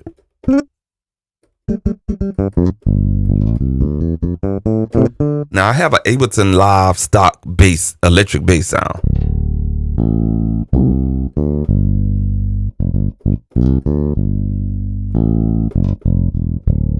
All right, that's the stock sound. Nothing on it, no effects, nothing. Zilch, nada. Came across this bad boy last night, man. And I was about to buy another plugin, which is about to come up here pretty soon. You'll recognize the name once and I'm just gonna spoil the moment. Neural DSP. They had a plugin, a bass plugin called Parallax X or Parallax X, or whatnot. And I was about to pull the trigger on it, and I was like, for a bass processor that's multi-band for $50 that's on sale, that's doing a little bit too much. And I looked at the GUI, the Parallax X, and I was like, damn, that's a big ass GUI. And then I saw this one, I was like, ugh. But the uniqueness about this one is that you get the multi-band, the same thing that the Parallax X was doing from Neural DSP, but you get a little bit more. You get an EQ section, you get some cabs, but then you also get modulation, auto wall. You get compression, which is already built into the Parallax X. And you get a couple other features in here, like a leveler and a sub generator and a gate and a limiter, and stuff like that, with a built-in tuner and everything like that. I just thought this was the better value. This is on sale right now for like $29. You can get this from United Plugins, which United Plugins is famous for their Frontier DAW plugin that emulates a couple of console channels. Of course, you know, you need API and some other stuff or whatnot. But I didn't know they make other different things. I think this is a different, you know, how these companies are now like coming all together and collaborating with each other and, you know what I'm saying, becoming conglomerates and stuff like that. But Basement is really, really good, man. I'm going to play a couple of patches and turn this bad boy on. And I'm just going to play the 60s amp, and I'm going to go 60s, 70s, and 80s, and I'm going to stop it right there. So this is the 60s amps right here. So you heard the bass sound right here.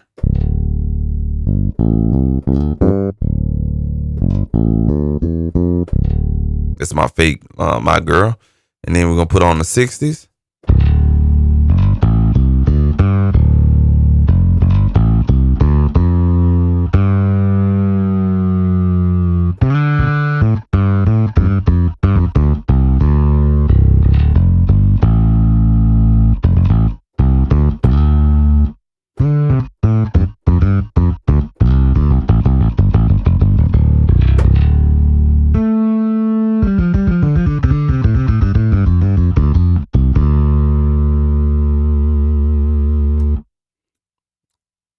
Impressive.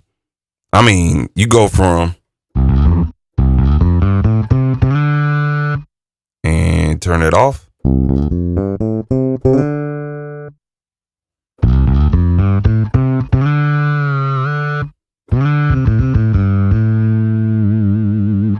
Okay, and let's say you turn off the amp and the cab.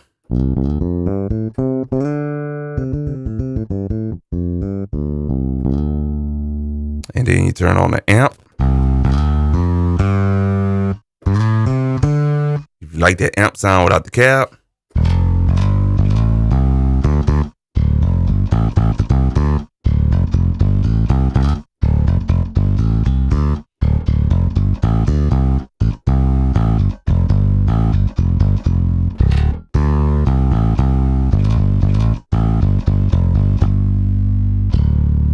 And then you put on the cab sound.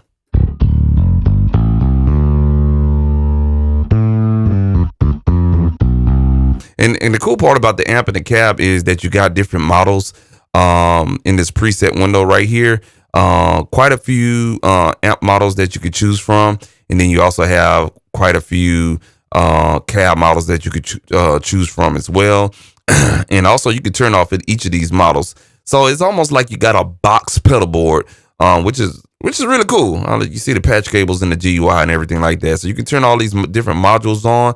What I thought was real cool was the auto wah right here, and I'm gonna show you guys how that kind of work. I'm gonna choose this funky preset here.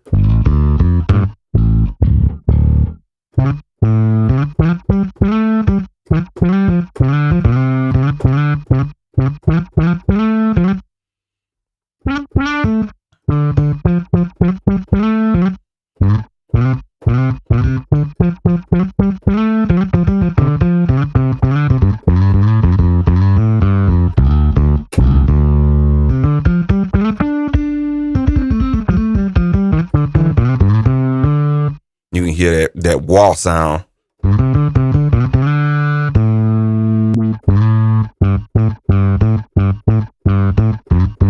And you can adjust the depth and everything like that. It's very subtle. Cool. So that's it right there. You can play with you can get I think you can get the demo for this as well and kind of play around with it. Another cool thing I like about it, I'm gonna try to play low here. Let me actually turn down the volume on this this plugin here, because I want to show you guys what this thing does. Let me see here. Let me see. All right, so I'm gonna try to play real low.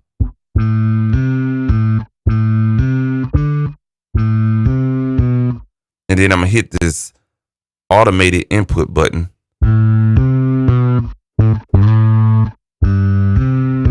So what this analyze input level button means is that it'll adjust if you got a low signal coming through, it'll automatically crank up the gain for you or whatnot.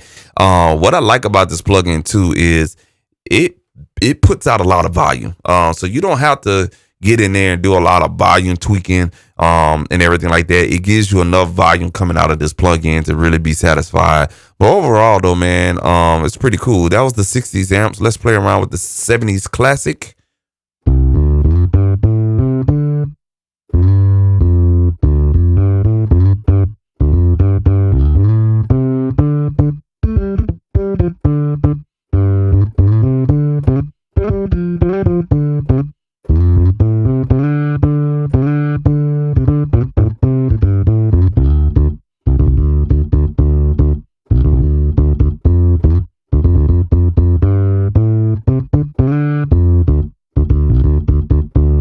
So that's the 70s right there.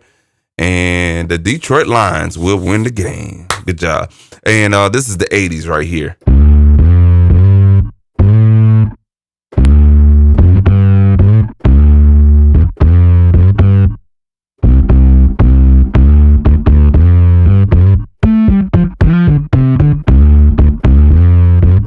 So you get more of that 80s rock sound that's really, really overdriven and stuff like that. The EQs is real good.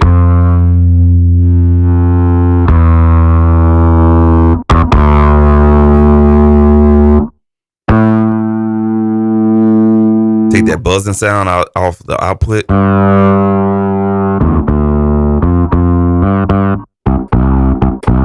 Sounds really, really good, man, for $30, bro.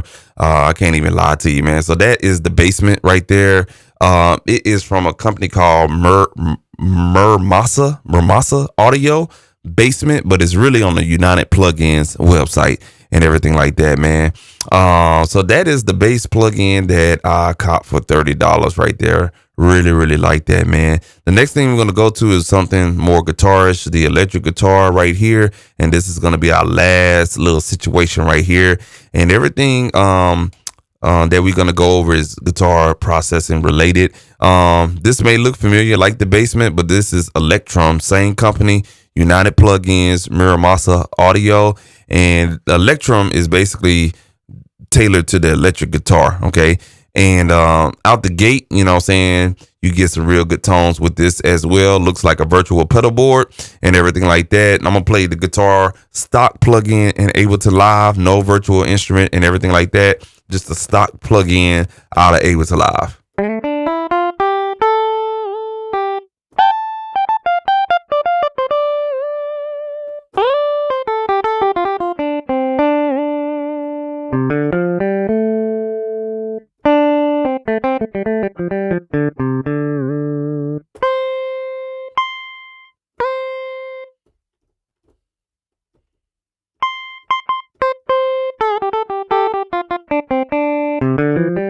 So you can hear stock, very, very dry. I'm just going to turn this plugin on and just play it. Nothing, no presets, no nothing. Default.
Default plugin. Not too much going on, just the amp, the cab, and the reverb. Really, really good, man. You get a plethora of different options. When you click on the name or the little red or green button, that'll turn it on and off. Green on, red off. With this particular plugin, you get gate, comp, doubler, modulation, auto wah, distortion, amp, cab, EQ, delay, and reverb. Your typical processors that you'll normally find on a pedal board or whatnot. What makes this really, really unique is, again, the high output gain out of the plugin. Super dope, man. It sounds $30 as well, man.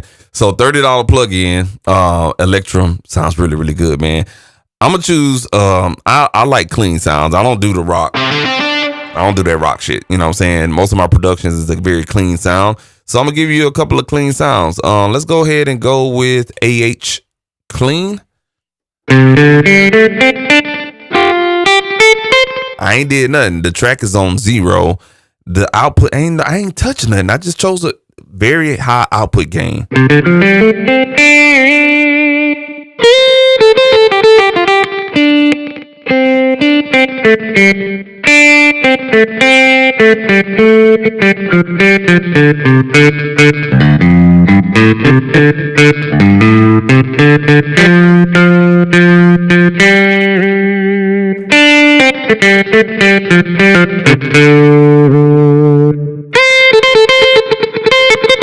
That's me fumbling around. So that is the clean AH preset there.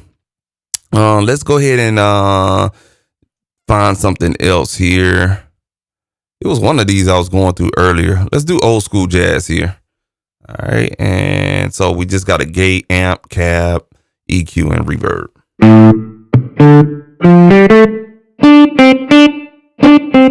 I'm gonna turn the track volume down so it don't be so loud.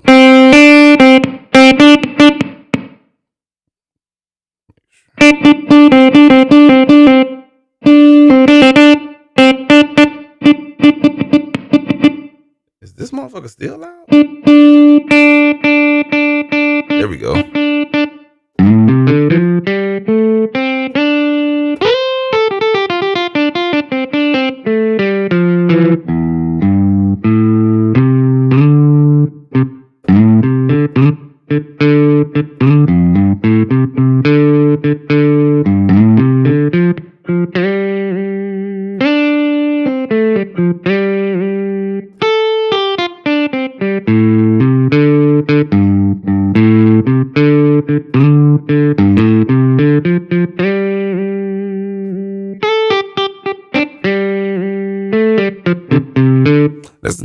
that's not old school jazz. That's more blues, but I ain't make the presets. All right.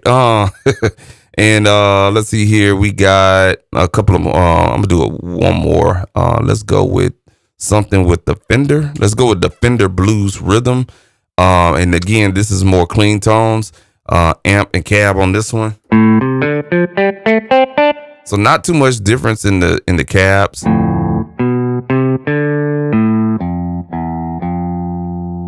All right. And then you have this thing called clean effect. Now I'm assuming these are going to have a lot more crazy effects on them and stuff like that. So let's go with dreamy. I could just about imagine the reverb is stupid crazy on here.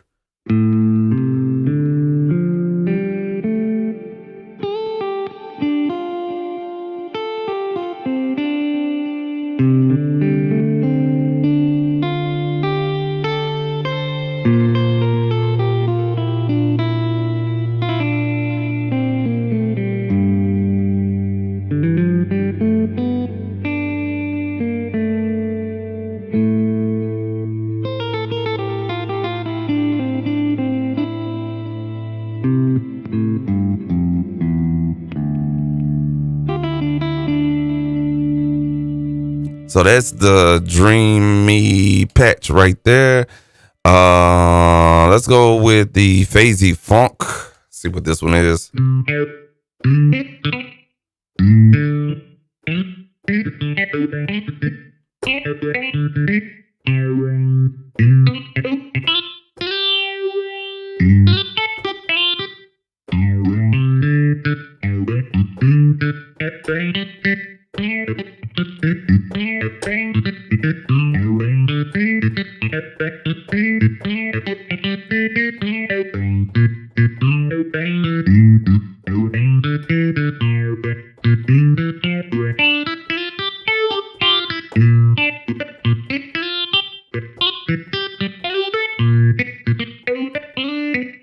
Okay. All right, cool. We're going to do one more.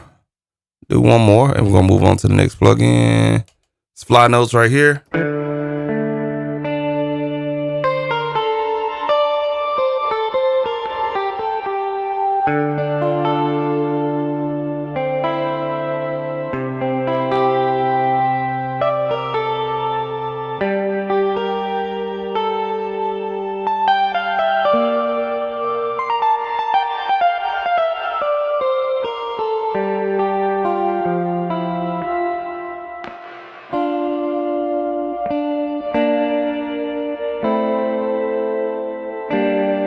Sounds good with chords.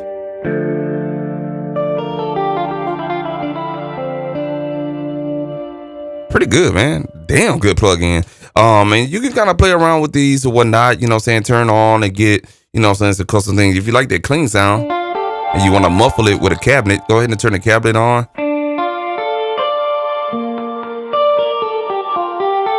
Just something about a cabinet sound just really kind of takes the guitar to the next level. Speaking of cabinets, we're going to move on to the next plugin. We're going to go from the top here. I just found out about this company about a week ago. Man, I wish I would have found out about them before I bought Guitar Rig and Amplitude.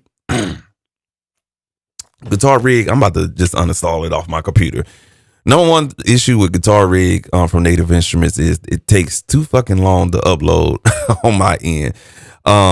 Amplitude, I don't have a problem with it. It's very boxy noise. It's so boxy where the guitar tones, they sound so bitter. You know what I'm saying? It's like drinking a goddamn a malt liquor. You know what I'm saying? Just bitter. You know what I'm saying? It's just bitter. You know what I'm saying? Then I don't know. I wasn't even looking for the goddamn plug-in. Just, Black Friday sales.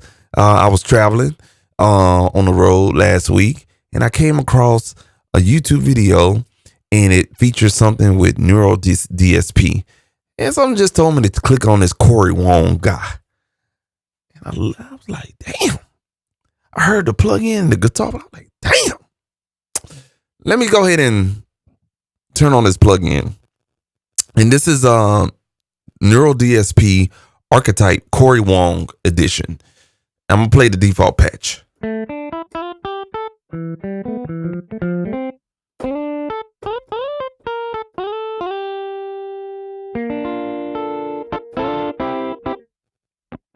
plug is not as loud, so let's turn it back up.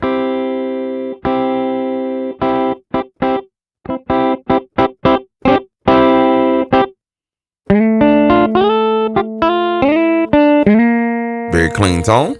Okay. It gets better. It's better. Oh, 1 second. It gets better. Let's go to one of the artist presets and let's choose something a little bit more jazzy. Jazzy. Check this one out.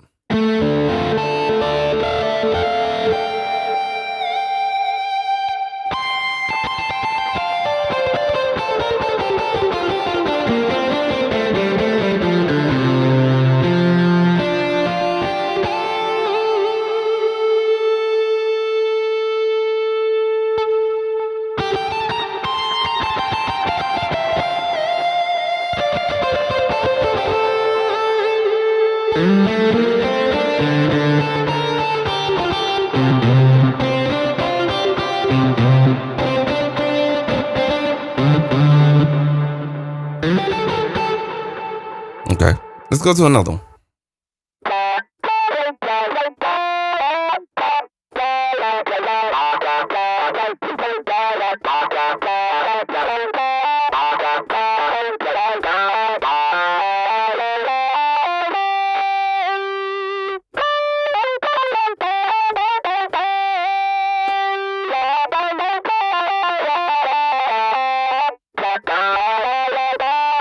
And I kid you not, when I demoed this plugin, I found myself going through patches and then looked up an hour later, I was just still going through all the patches. The Neural DSP stuff is different. It's a different type of modeling technology. And of course, I think this company is somewhere overseas or whatnot, but it's really, really cool.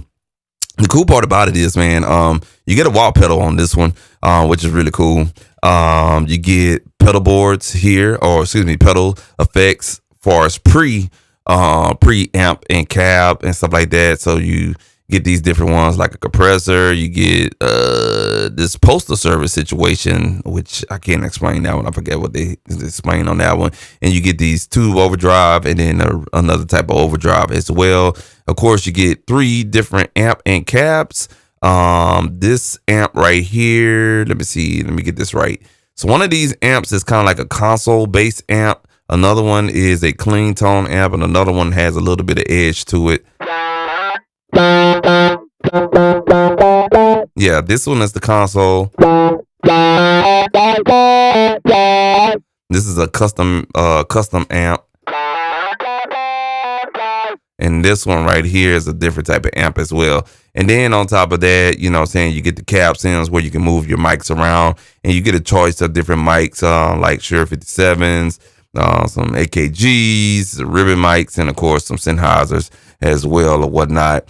You just take your mouse and you move the mic, you know what I'm saying, accordingly on the cab speaker and everything like that, man. But it's different. It has a different sound to it. You get an EQ for as a low cut, high cut, and 9 bands to EQ. And then last but not least, you get this 80s type of effect. I forget which one that one is. A time delay, and then also a reverb right here, man. I'm gonna choose a random preset. Actually, I'm gonna go through the DSP presets here, and I'm gonna choose Summer Vibes right here.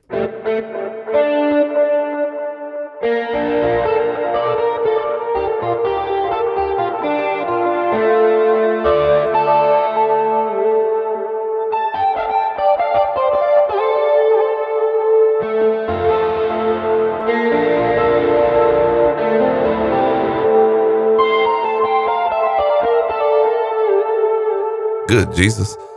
It's just I never heard like any type of sound VST or whatnot go that deep in my headphones. Just imagine how this shit sounds on speakers, man. It's mind blowing. I heard a lot of talk about Neural DSP in the forums. I just really didn't believe the hype. I believe the hype right now, man, for sure. I'm gonna play one more patch. This was something I was looking for right here.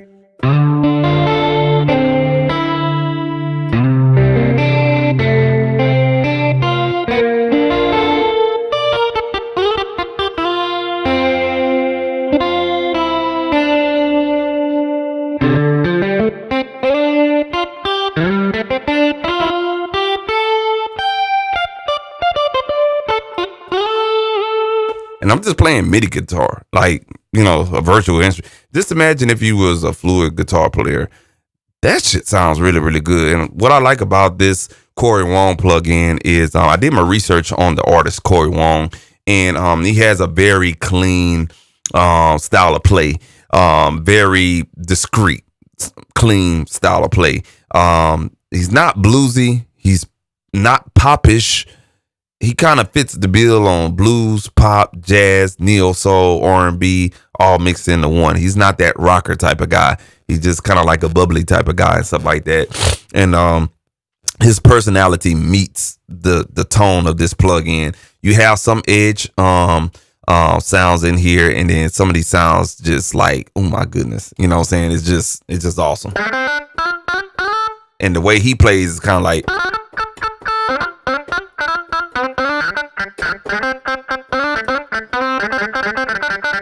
you know what I'm saying? He's real, he's real fast on those type of licks and stuff like that. But I really enjoyed this plugin, Corey Wong, and enjoyed it so much on the demo. I bought that motherfucker. Then it just didn't stop there. It was $50, man. It was a real good grab. All right, look back, make sure. All right, so I went on another quest with Neural DSP. I was like, okay, that's a nice R&B, hip-hop-ish type of sound. That's what I've been looking for, right? Then I discovered another guitarist by the name of Mateus Asato. Little Asian dude. And I was like, nah, this motherfucker can play. Shit, okay. Then he had his own little line, you feel me? And then he had pretty much the same similar setup as the Corey Wong. You know what I'm saying, with the wall pedal. Oh, I'm sorry, not the wall pedal. I'm sorry.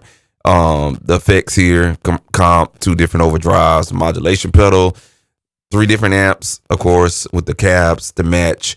Now, his amp style is more super clean here, then a little bit of vintage, old school, rockish type of vintage vibe, and then a custom made amp right here. Of course, you can see the amp cabs here as well with the microphones and everything like that. 9-band EQ, of course, and then your post effects. Now, his effects is more of a kind of like a more of the rolling tape echo type of delay, and then a custom reverb right here. And I'm just gonna play the default. The default patch is more rockish, so don't get it twisted, because this particular Neural DSP archetype plugin from Mateus Asato, it gives off rockish vibes. But when you go in those presets and you just dial back the gain off of those amps, good Lord have mercy. Check this out, bro.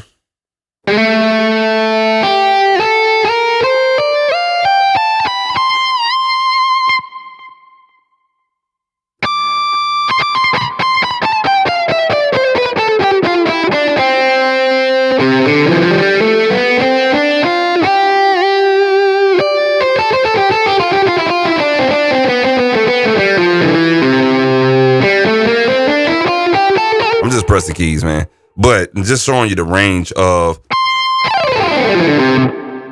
like, that sounds good. Okay, and what I was talking about, just dialing back the gain on the amp, that's exactly what we're gonna do. We're gonna dial back the gain on the amp,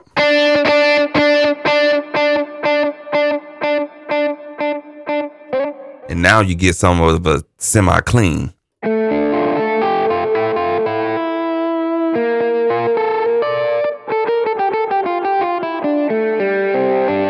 It's like it's edgy, but it's not edgy.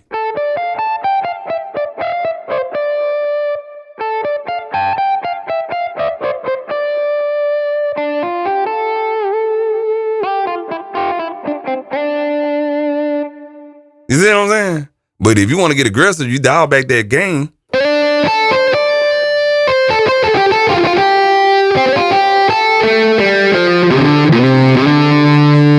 That's the good thing about growing up in the age I grew up, like grew up in the 80s, early 90s, and you heard all this rock stuff. And I grew up in the country, so we didn't have a lot of hip hop stations. We had kind of like, those flashback shows and stuff like that. So you heard a little bit of everything. You heard a little bit of pop, little bit of Michael Jackson, a little bit of, you know what I'm saying, some of those rock groups and stuff like that. And I was always enthused about the guitar and stuff like that. I always wanted to pick up the guitar, never had a chance to. So, but I love this amp sound. Now, go ahead and choose like a couple of presets from Mateus. Well, actually one from Mateus. Let's go ahead and with this one right here. I'm gonna try to find something a little bit cleaner.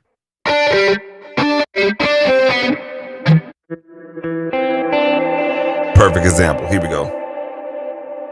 This is where you get atmospheric on your sound. All right. Let me see if I can pull this off.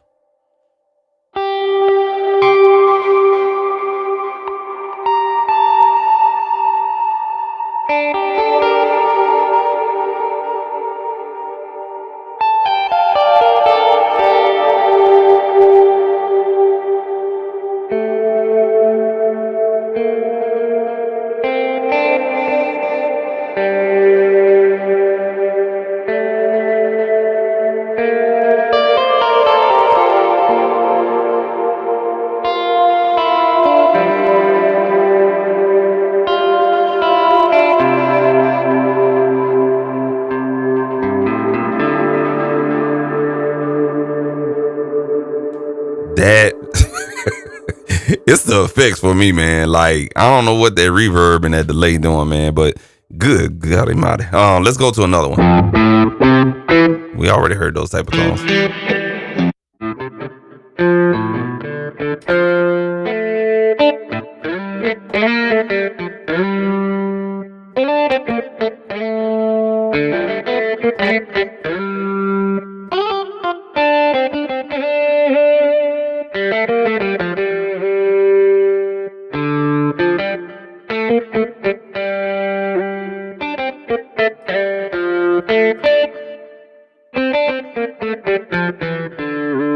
Real good tone right there.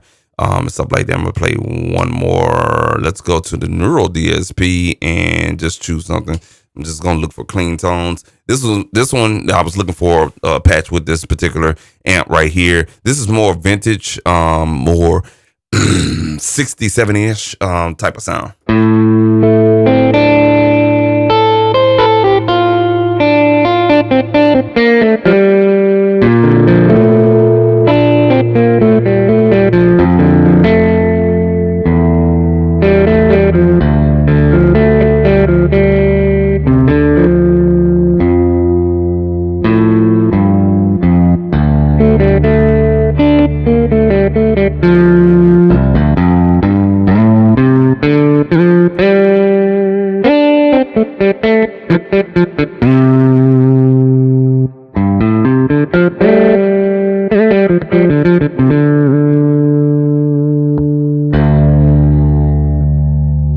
So very deep. I like this one. This is probably one of my favorite amps that they have on here or whatnot. And you can get a little crazy on this amp.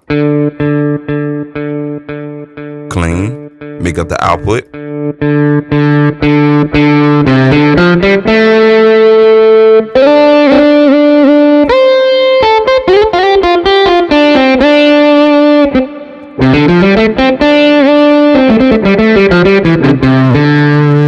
So I had a chance to work with a guitarist earlier this year, and that was really, really fun because, you know, he was a guitarist that used one pedal, an overdrive pedal. That was it.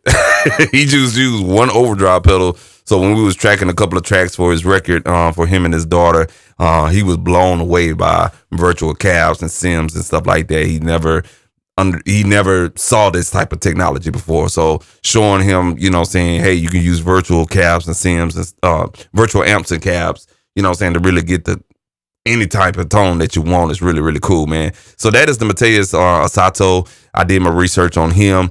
Very talented guitarist. He's in his own lane, and he's I can't describe him and stuff like that, but his guitar play is fire and stuff like that, man. You can check him out on YouTube. Mateus Asato on YouTube. Corey Wong also is on YouTube. They got some really, really good stuff, man. But this is the Neural DSP archetype, Mateus Asato. All right, that's that one. Then I went down the rabbit hole a little bit more. So I downloaded the demo of this boutique amp developer called Morgan.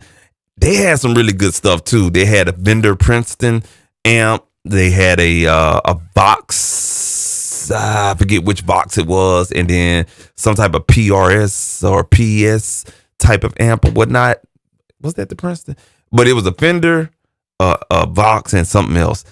I liked it. I wanted to get it, but I really didn't like the tones on it because it was a little bit more dirty blues and up to rock and, you know what I'm saying, some of that soft metal type of stuff. It just really wasn't hip hop, R&B-ish and stuff like that.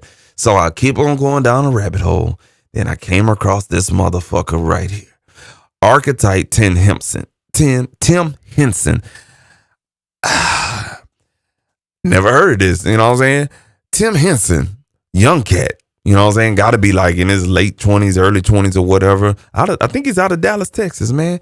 And then I started doing some more research and, you know, I watched the demo video and then I heard the trap drums in the background. I was like, oh, this gonna be good and stuff like that. And he has his own style and stuff like that. And he has a different type of play and stuff like that. And he's a part of a group called Polyphia or Peripheria or something like that.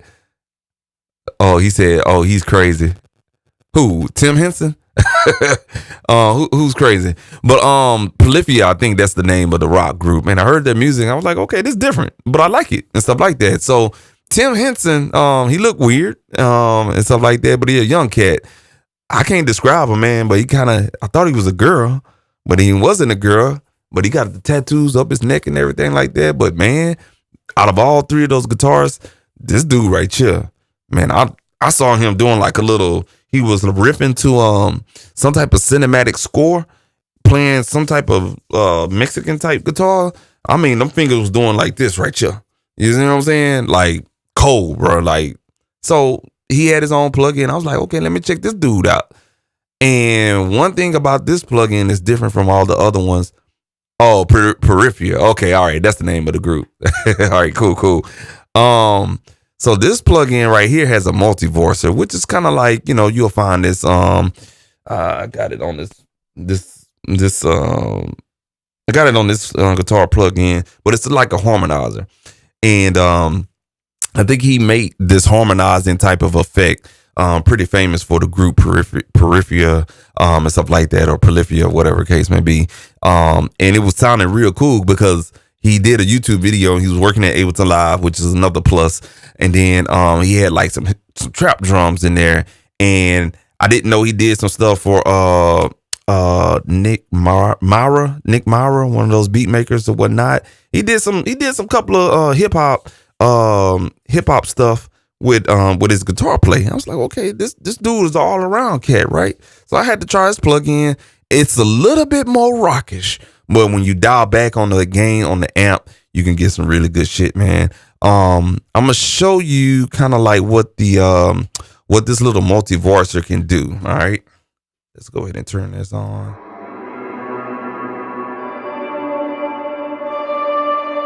Not the ambient. Hold on, let me choose another one here, because it's really, really cool, man. And it gives me kind of like a different outlook on modern guitar play, because when we think about guitars, we think about the Carlos Santana when it comes to like hip hop stuff. That's that old shit, you know what I'm saying? So when I looked at Neural DSP products, it's kind of like, okay, this is more the modern guitar tones, not like the Santana tones. That's over with, you know what I'm saying? We need more of this modern guitar tones, because when you listen to a lot of these beats and you hear that guitar, you hear that little hint of guitar, you listen deep enough, it's another one in there, but it's so modernized, it sounds like a synth. You see what I'm saying? So this was really kind of like one of those situations right here.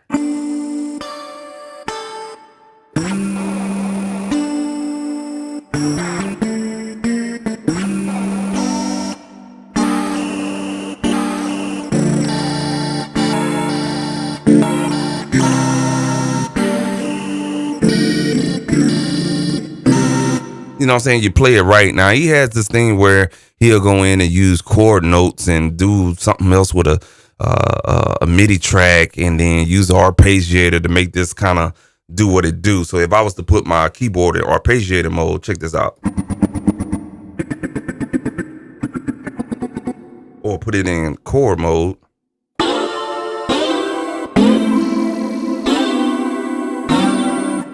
All right, so I put it in chord mode. Now let me try to play a chord.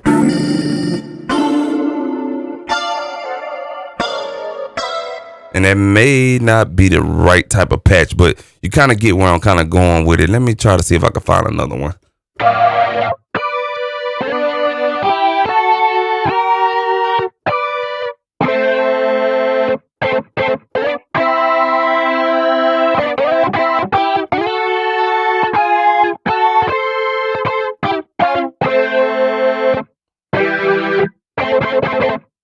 And let me see what. Okay, I'm in the C. So I'm going to change this from E to C, and it should work perfect.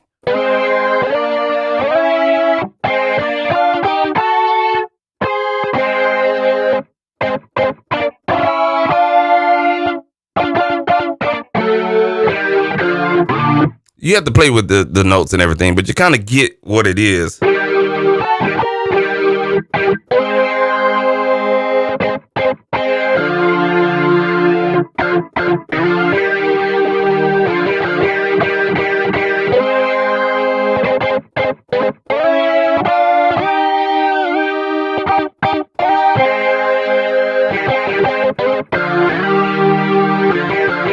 Once you find notes,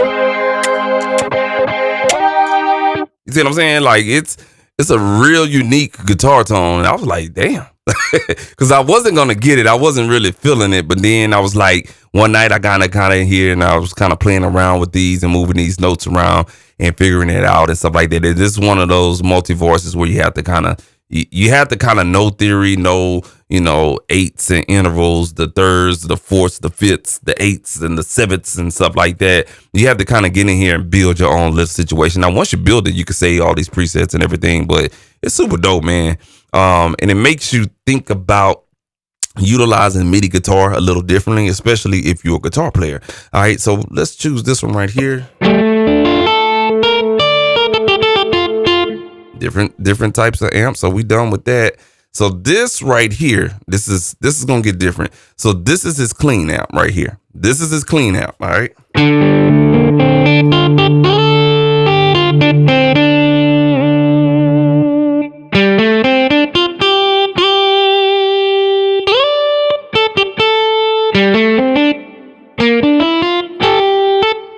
All right. Dial back that gain a little bit. You heard the difference? I just went from 3 o'clock to 12 o'clock.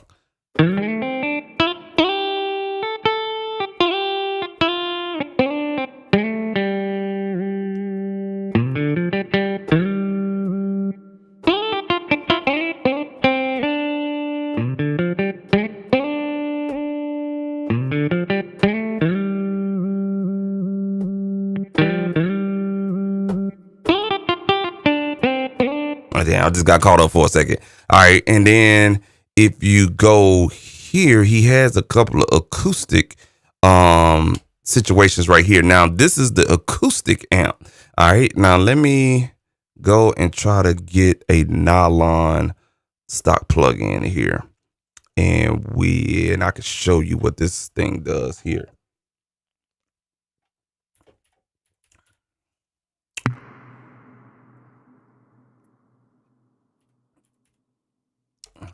Give me 1 second. I'm looking for the nylon guitar. Give me 1 second, y'all. Now, I know I got one in here somewhere. Somewhere.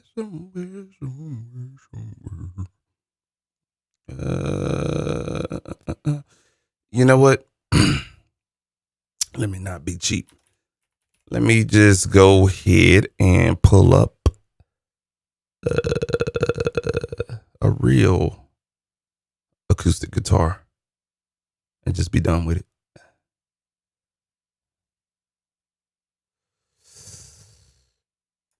Ableton Live browser is killing me right now. All right, let's go with this one right here. I hope this is the right one. Not to kill the dead space or whatnot, but we're pulling up an acoustic guitar to accentuate this black amp right here, because it's an acoustic amp, supposed to be very, very, very clean. Yeah, all right, that's what I'm looking for right there.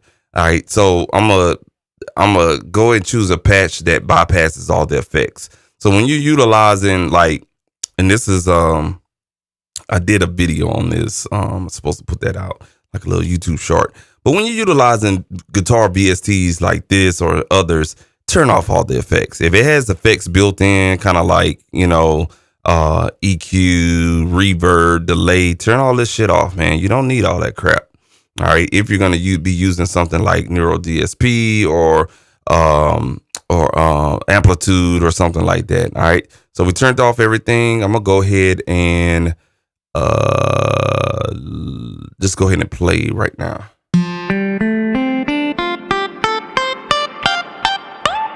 So that amp is adding like a very, very transistic type of sound to it.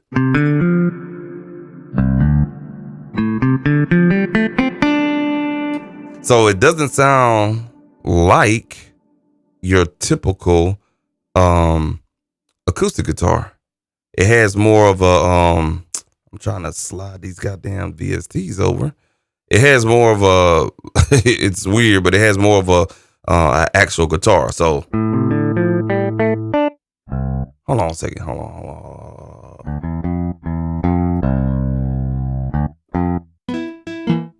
What the fuck I'm playing?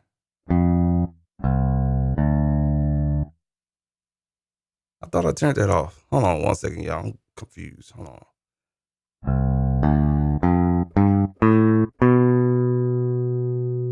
I don't know. Whoa. Hold on 1 second, y'all. I'm kind of lost here for a second.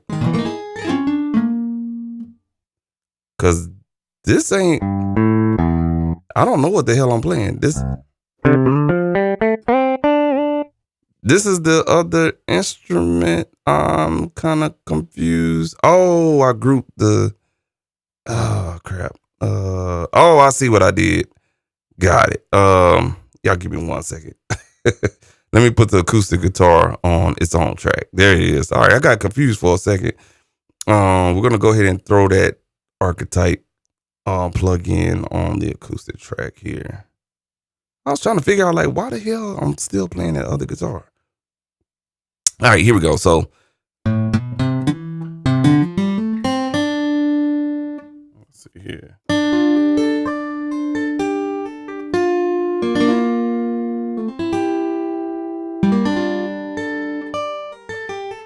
So that's the acoustic. We'll go back and see what kind of articulation. I don't like that. Let's keep it right there.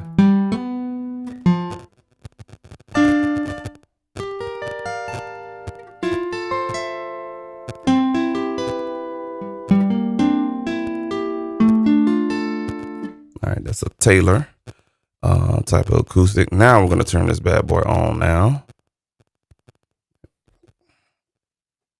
Shit. Goddamn cell phone's killing me tonight, man. I ain't never did that before. All right, there we go.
wanted to EQ that out of there.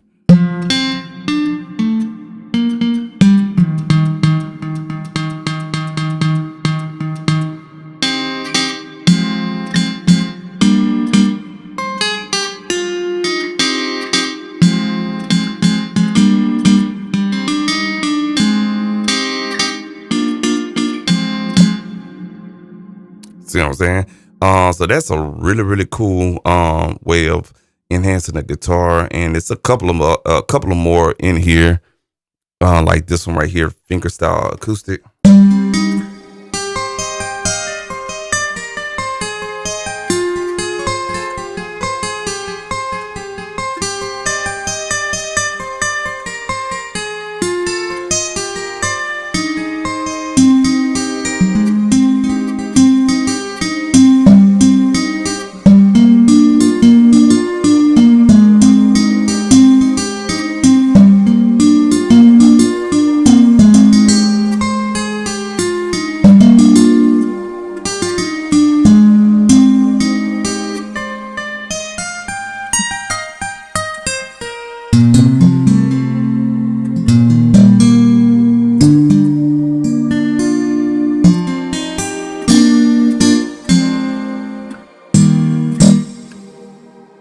And it's got the shimmer reverb on there. So the reverb does have shimmer on there. That's that little sound that you hear.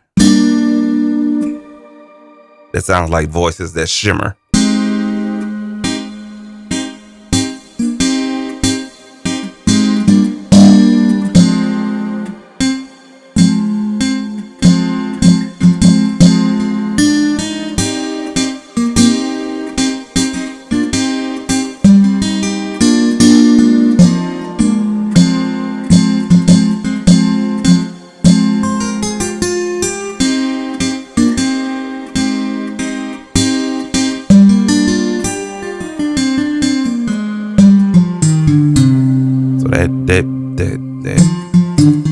That right there, you can EQ that out.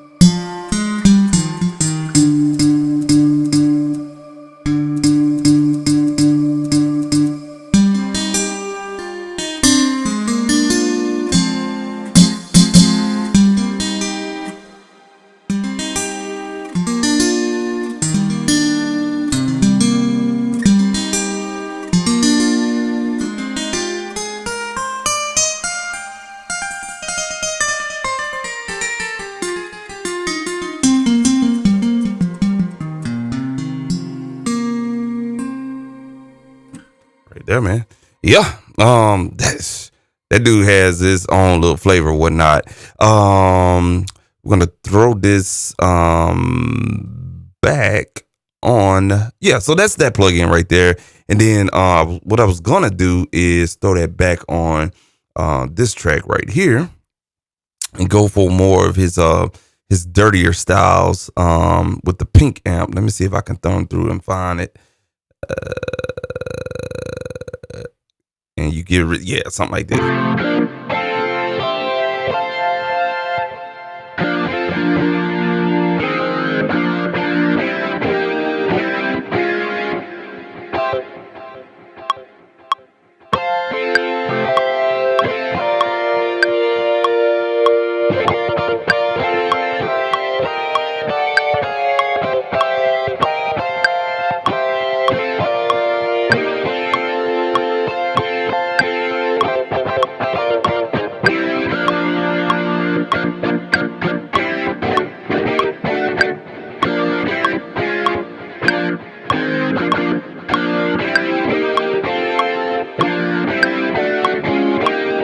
So it's basically how he did it. But it sounds really, really good. Let me see if I can find another one. And then we'll move on to the last amp, the last plugin for this video. And I hope this video kind of gave you some idea on, All right, cool. So yeah. Let's turn that bitch off.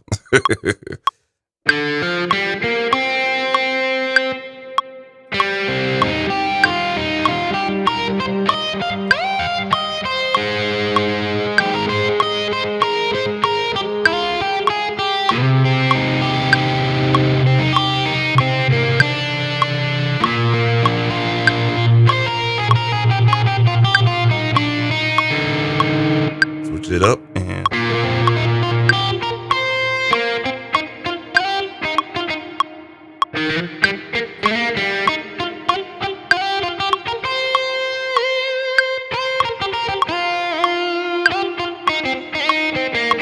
so you get the gist of it. Really good tones. It still retains like that guitarist type of tone, but it's not vintage. You know what I'm saying? It's new. And I like it. So that's the Tim Henson. And the last one right here. Now this is what I kind of grew up on. If you're into Southern Soul, if you're into Bobby Blue Bland, BB King, got doggone, Bobby Bland, BB King, it's another guy out there, you know what I'm saying, last $2, the Tone King, Imperial Amp. I wasn't gonna get this one, and I went down that rabbit hole. This motherfucker sounds good. Now, it has a very low gain, so you have to crank out the output, but the default amp though, check this out. Now I'm gonna play all blues scales on this one. Now you can hear it's kind of low, and that was kept with that. So I demoed this one too, and I was like, nah, I ain't feeling it. It ain't got that like the other ones, because the other ones had a lot of output gain. Crank out the output maybe about 3 dB. Now check this out.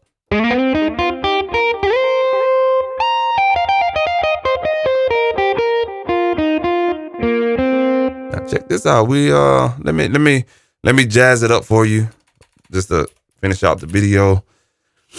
And I'll put some drums to this real quick. And actually, let me get a drum loop here. Just gonna pick out a drum loop and we're gonna go with it.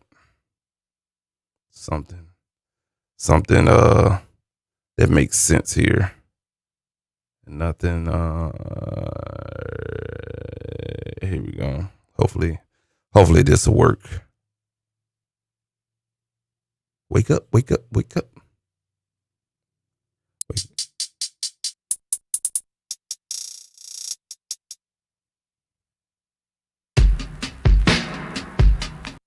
Nah, I ain't feeling that. Hold on 1 second.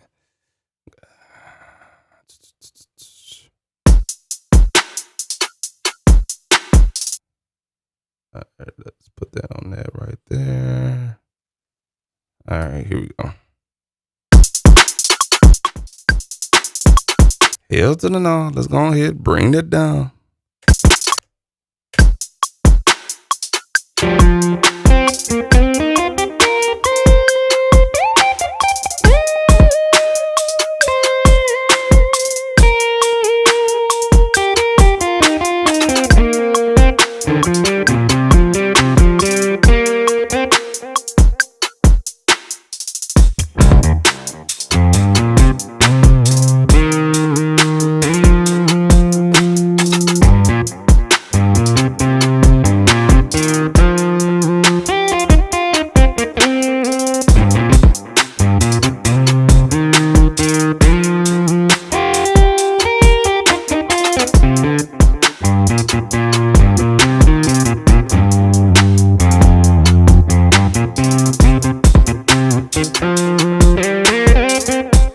Cool. So that's that one right there. And I like it because it gives you that, that bluesy, but you know what I'm saying, non-bluesy type of sound, whatnot. And it has a real good, deep, rich.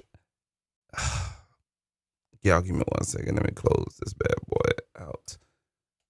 Streaming and beat making ain't cool.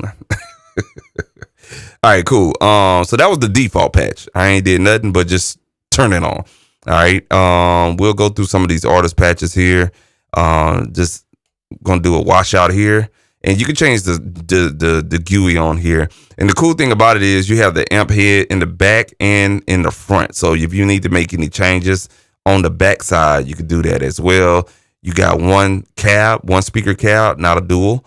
This one comes with a wah pedal as well, just like the Corey Wong. pre effects and post effects right here, and an EQ if you want to turn it off. Now you can turn off the effects here on their little stomp switches or whatnot, or if you don't want to use the cab or the amp, you know what I'm saying, you could just turn it off right there. And why the hell I don't have any sound coming through here? Y'all give me 1 second.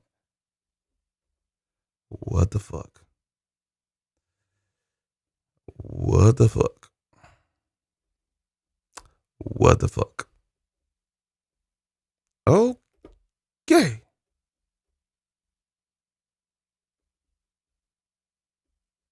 Hey. Hello? All right, what the hell just happened here?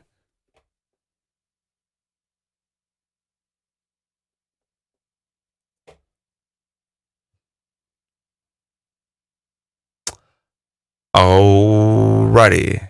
I don't know what's going on with the sound. All of a sudden, it just went away. Y'all just give me 1 second here. Seeing what the fudge. It's always some bullshit with this goddamn streaming stuff. Lord have mercy. That's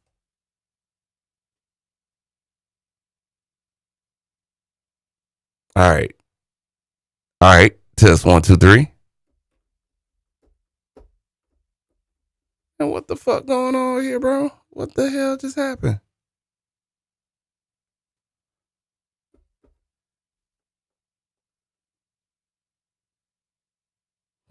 I know you lying.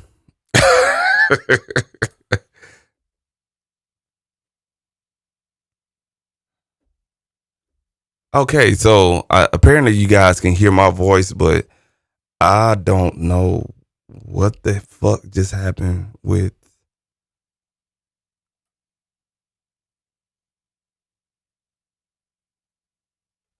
Well, I'll be damned. This is embarrassing. Let me switch the audio card one more fucking time. Cause I'm not exactly sure what the fuck just happened.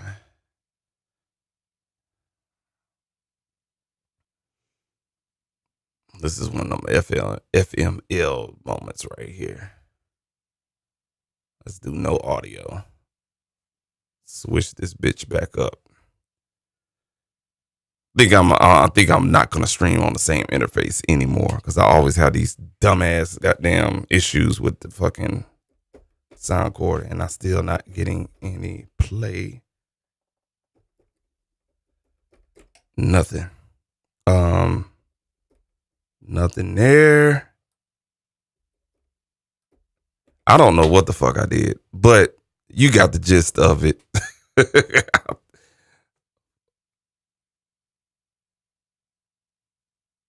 Okay. All right. So we'll just go ahead and end that out.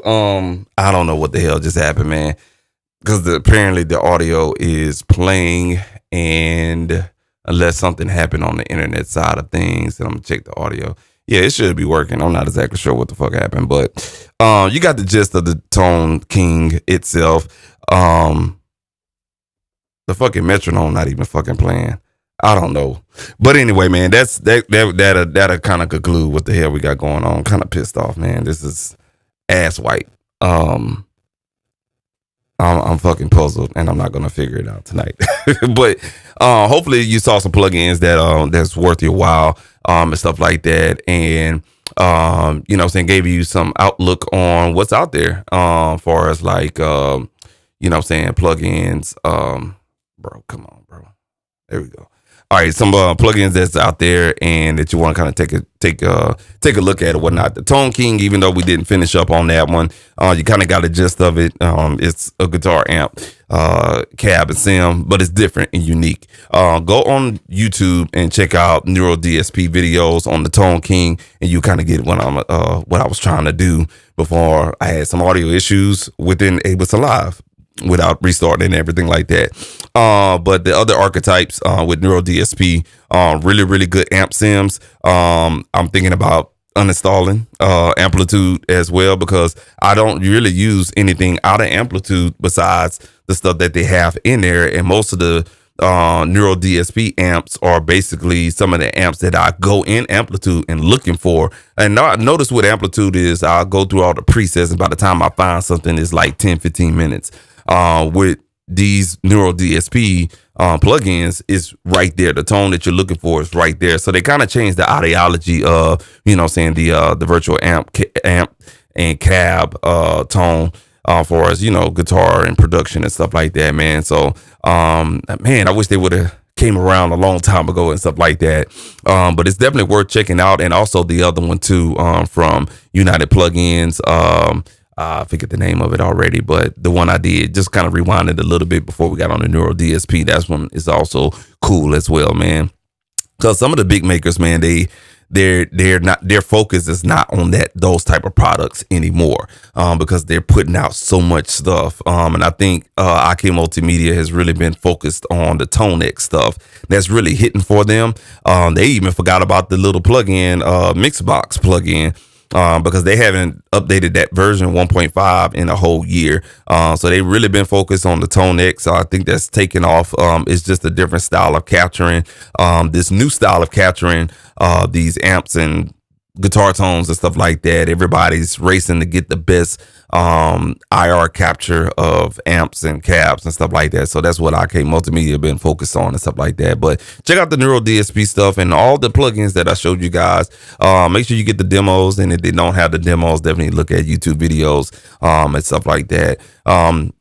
So yeah, I just appreciate everyone tuning in, checking it out. Don't forget to hit a like on this stream, and also subscribe to the channel for more videos. I got a couple of videos on my phone that I'm kind of edit up on tomorrow and stuff like that. Do some YouTube shorts over the week. Got some great video lineups. All of the stuff that you see here, we definitely gonna, I'm gonna learn a little bit more. We're gonna be doing some videos on those coming in the near future as well. And just kind of trying to reshape the YouTube channel for us, what I'm gonna do on here. I think a lot of people are talking about the same old watered down shit of mixing and, using the distortion plugin and, what is this and stuff like that. And a lot of this stuff and this information you can find out, like real talk, you can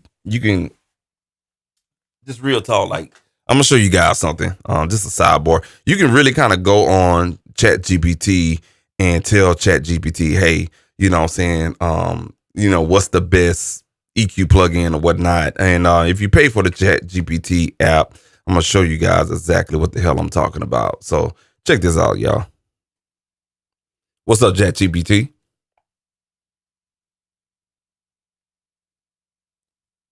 GPT, what's going on? Hey, not much. Just here to chat with you. What's up with you?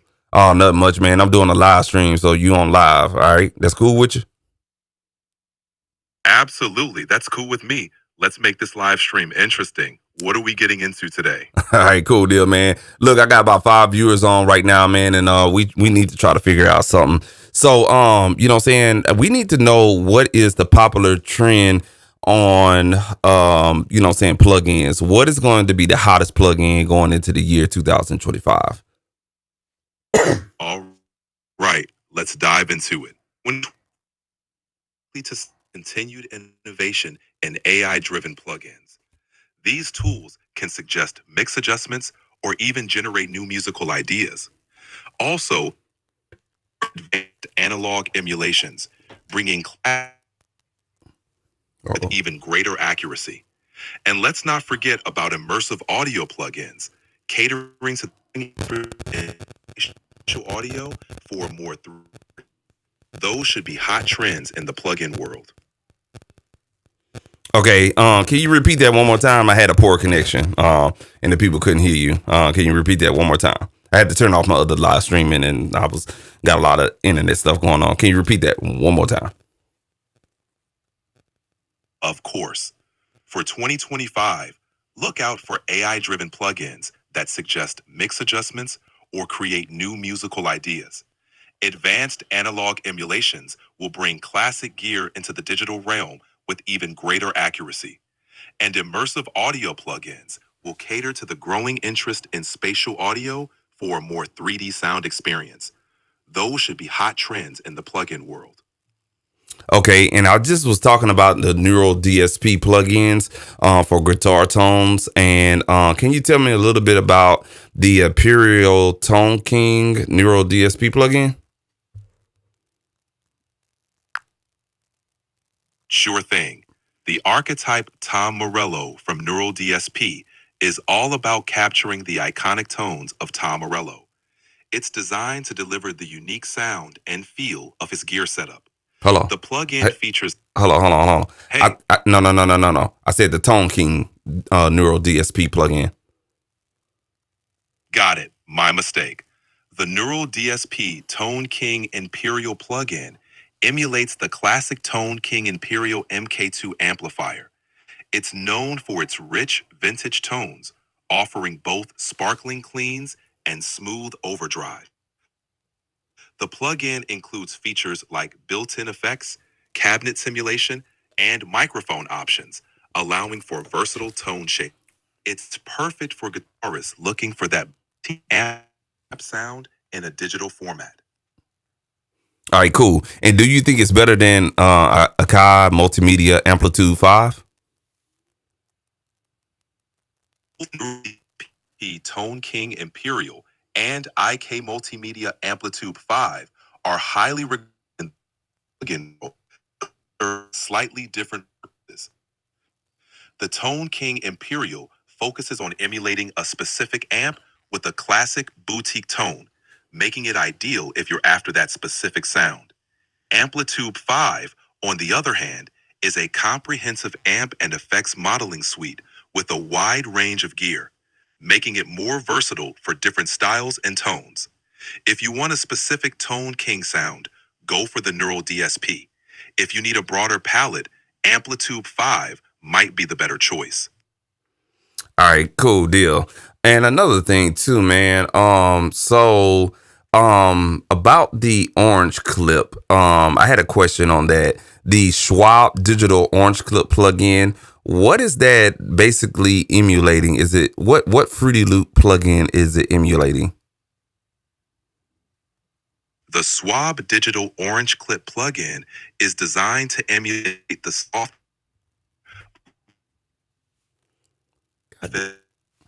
also known as Fruity Loops. Fruity Squeeze is a bit crusher and distortion effect known for its gritty, lo-fi sound. Orange Clip aims to capture that characteristic clipping and saturation, making it a popular choice for producers looking to add some edge to their tracks. Can you repeat that one more time? It was a bad poor Wi-Fi signal. Sure, the Schwab Digital Orange Clip plugin emulates the soft clipping behavior of the Fruity Squeeze plugin from FL Studio, also known as Fruity Loops. Fruity Squeeze is a bit crusher and distortion effect known for its gritty, lo-fi sound. Orange Clip aims to capture that characteristic clipping and saturation, making it a popular choice for producers looking to add some edge to their tracks. Okay, cool deal. And one more thing before I get up out of here, man. Hey, so like with YouTube videos and beat makers and music producers, what will be the way to create content on YouTube to showcase and, educate music production? For YouTube content aimed at showcasing and educating in music production, consider these strategies: tutorials and walkthroughs. Break down the process of creating a beat or using a plugin step by step. This helps viewers learn directly from your workflow. 3. Gear reviews and comparisons. Share your insights on the latest plugins, hardware, or software. Comparisons between popular products can also be valuable. 4. Behind the scenes content. Show your creative process from brainstorming to final mixdown. This gives viewers a glimpse into your unique approach. 5. Collaborations. Work with other producers or musicians to create content. This can bring fresh perspectives and expand your audience. 6. Live streams. Interact with your audience in real time, answering I need questions somebody to and collaborate with, demonstrating man. techniques. This can help build a community Y'all around can your reach channel. me. Consistency and engagement are key. By providing value and connecting with your audience, your channel can become a go-to resource for music producers. Appreciate you, my boy. Holla at you later. Anytime. Catch you later. And folks, that's what it is. That's the future right there, man. I hate to be the bearer of bad news, but it's a lot of people on YouTube doing exactly what I just did. ChatGPT, Gemini, and all these other AI models out here are doing the exact same thing. So a lot of people on YouTube is not giving you authentic information. To be honest with you, when you start going down that algorithmic rabbit hole and you start seeing the same videos and it's just different interpretations of whatnot, and you feel like if it's watered down. So if you're watching content and you feel like it's watered down, it's probably watered down and stuff like that. Because I just showed you guys what this ChatGPT model basically did. And then what it does is it gives you a script. So if I want to talk about a topic, let me shut up. Anyway, man. So whether you use ChatGPT or Gemini from Google or any other AI model out there, you can get the answers that you want. So that's why I asked the question, what's needed to go into 2025? So I think I'm gonna scale back on some of the plugin reviews and stuff like that. If I feel the need that it's warranted, that'll help the community out, I'll do something like that. But I think I'm gonna start doing more of the creative stuff and I do that, but I'm gonna do a little bit more of it and stuff like that. Get back to the roots of things. I think I got caught up this year trying to do some plugin reviews, and hell, by the time I edit the video, it's 20 other fucking videos.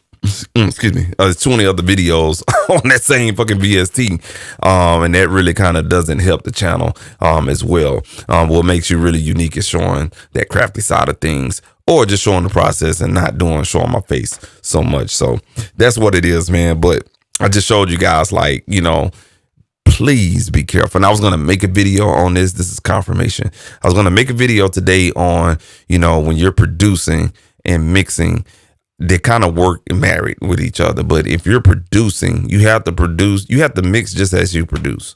And what I mean by that is that because you can get your information that fast, I can go back to the same thing, and I'm gonna talk to this little guy again right here. Watch this. I'm gonna tell you, you need to mix like you produce. That means when you're producing, you're not worried about what's on the screen. You're not worried about the frequency spectrum, what frequency it is, what gain or boost numerical value it is, and you're not worried about it's boosting at the little hump on the frequency spectralizer and stuff like that. You're just creating because it sounds good to you. The same thing applies when it comes to mixing. Now, check this out. I'm gonna go here, and let's say, for instance, I wanted to do a video on, the top 3 mistakes when it comes to mixing. Check this out, and I'm gonna show you guys, like, YouTube can be scary because some of this information is artificial. Check this out. Hey, ChatGPT, I'm back again, man. Got one more question for you. Hey, I'm about to do a YouTube topic on the top 3 mixing mistakes when you're starting out as a beginner. Can you help me with a short, brief YouTube description and also a script? And I want my video to be 5 minutes long. Help me out. All right, let's craft that for you. YouTube description. Jump into the world of mixing with confidence. In this video, we'll uncover the top 3 mixing mistakes beginners make and how to avoid them. Whether you're just starting out or skills, these tips will set you on the path to mixing mastery. Don't forget to like, subscribe, and hit the notification bell for more music. So basically, he's giving me a description right now. Welcome back to your channel name. Today, we're diving into the top 3 mixing mistakes that can trip up beginners. First up, over EQ. It's tempting to tweak every frequency, but I got a bad connection. About compression. Over compressing can squash the life out of your mix. So over EQing, over compressing. Use your ears, not just your eyes. And finally, neglecting gain staging.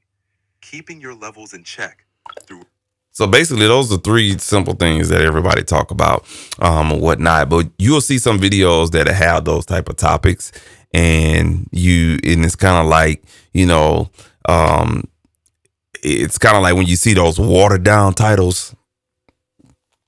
Just saying, bro. So we're gonna change it up a little bit, because it's really kind of like degrading content creation right now. I think 2025 is going to be one of those years where you're really gonna have to prove it.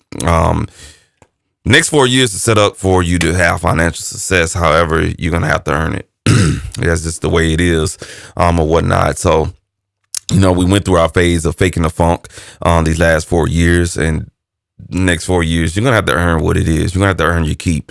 So that's why it's gonna change for everybody. When it affects one thing in this country, it affects everything. So we're gonna switch up the content and do a little bit more showing and improving, and not really trying to sound or do things watered down and stuff like that, and really kind of show the creative process. It's gonna have to wrap my head around it, because you're working against the algorithm. And when you come up with stupid, simple topics like that, and there's some big YouTube channels that do that just so they can have content, because you can't really tell me that you sit in front of this computer like this for 8 hours and, and you come up with the top 5 mixing mistakes in your bedroom. Come on now. You know what I'm saying? It's like 50 million videos out there for that shit. You know what I'm saying? So it's all about, stroking that algorithm. You feel me? But we're going to switch it up here and do a little bit more authentic stuff.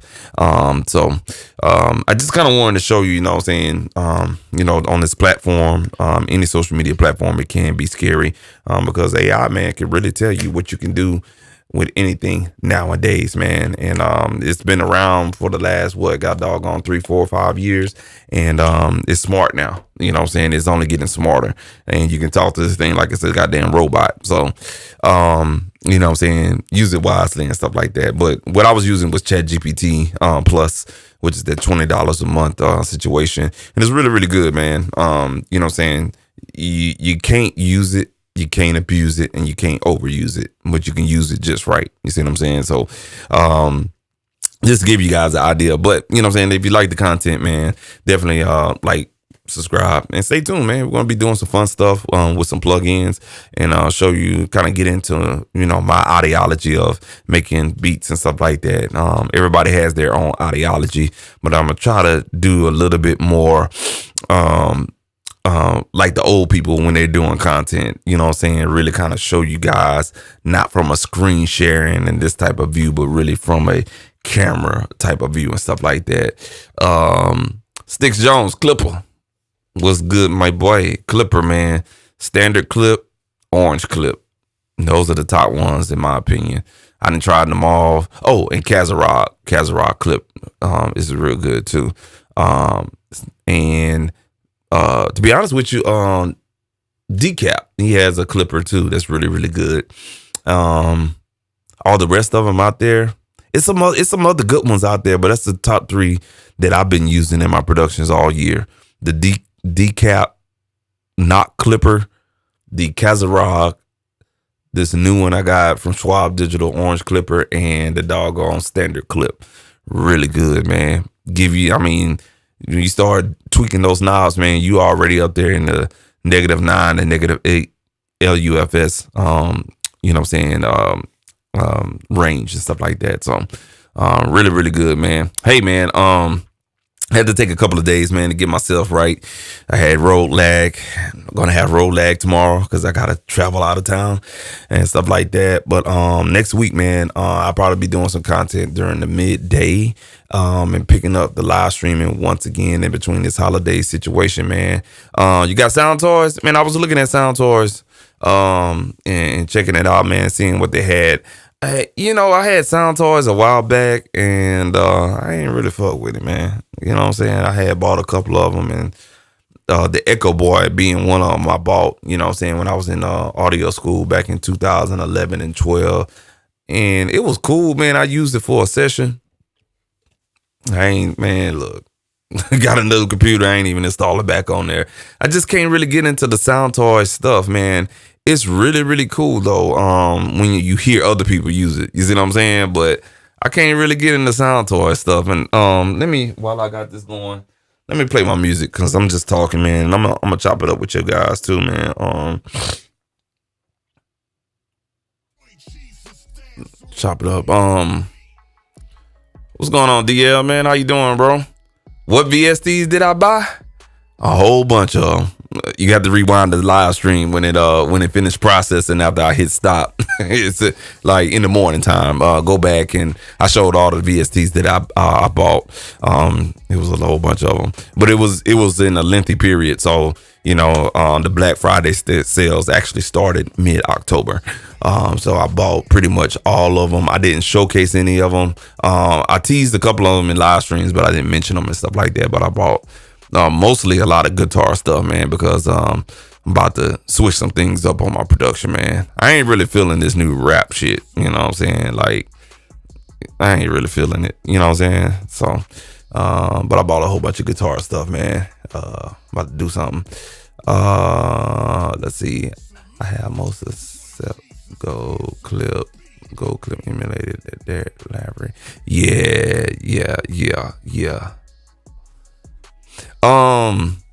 That gold clip, man, I got a demo of that one too, man, and check that one out. I had checked out the demo stuff on the gold clip, man. I really wasn't feeling it. That's why I went with the orange clip.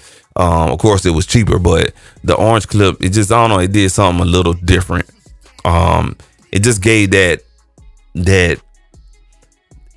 harmonics in the mid range that I like. The gold clip, it gave the harmonics on the whole spectrum, you know what I'm saying, from 20 hertz all the way to 20,000 hertz. But the orange clip, it focused in on that mid range for us, the harmonics. It did it. That's it for me, man, for sure. That many. That many. I actually was saving money for this season right here, man. This is when I really kind of come up on my plugins and stuff like that. And the only reason why I do that, man, is to eliminate subscriptions. So a lot of times I get on subscriptions just to try out a plugin for a long period of time, and then once Black Friday come around, okay, cool, I'm gonna get off this subscription. I got what I needed. You see what I'm saying? That's how I kind of play the game right there. A lot of people take subscriptions a little bit differently. And they're kind of like, they feel like the subscription is needed to use the plugin. No, it's there for a paid trial basis. It's almost like borrowing money and giving it back. You see what I'm saying? And shit like that. So there's a couple of things I may get off of subscriptions and stuff like that.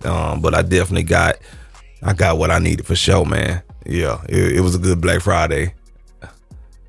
How many albums? I don't know about the albums this month, man, but next year, man, I'm gonna put out some beat tapes for sure. I didn't get a chance to do it this year. So kind of like my outlook this year. At this time last year, I had a studio up in North Houston. Right now, I'm pretty much on the suburbs, on the south side of Houston right now in the suburbs.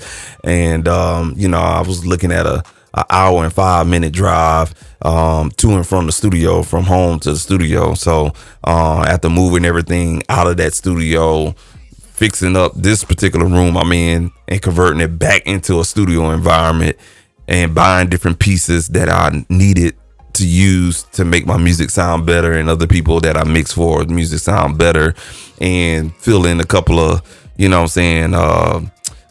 bucket list items and stuff like that, man. I just kind of took a back seat this year. I observed a lot of different things for us, mixing trends, because last year was just kind of busy year, moving on a different side of town, moving a studio and everything like that. And my kids, they're in sports, so just a lot of adjustments this year. But next year is going down, man, because now we kind of settled in a little bit. So I'm gonna do an instrumental for sure. I'm gonna have a beat tape. I'm gonna try to have a beat tape ready, drop in January. I could probably have a beat tape done in a week, if I really have time. And that was another thing too. I work a full-time job, and I do audio as my job. So a lot of people think like I just do a nah. I do audio and video media type job. But you know what I'm saying, after you work a full-time job and then you run your errands, by the time you get home, it's about 7:00, man. You like, man, fuck everything. Stuff like that, man.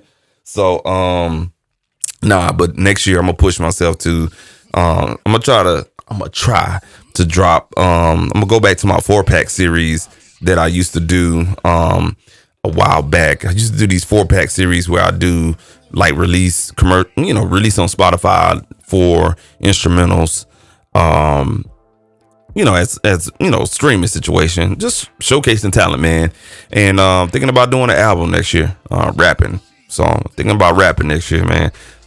Doing an album. I did one during COVID and did pretty good with it, but I'm gonna do it again. So I'm gonna do it again, man. So a lot happened in between there and there, so I got a little talking material, stuff like that, and push other people to do music as well, as I always do, man. But I'm gonna do a lot of more beat tapes next year for sure. I just kind of took a back seat. I was trying my hardest, but you know what I'm saying, had to do what you had to do, man, as a man. You know what I'm saying? Like, as a man, you gotta do what you gotta do. And I don't put out stuff, man. I put out stuff with some quality. So next year, man, it's going down, and I'll show you guys the whole process, man, during that situation as well. So, yes, sir. Did I pick up it? Yeah, I forgot one more motherfucking thing. I'm sorry about that. So I did.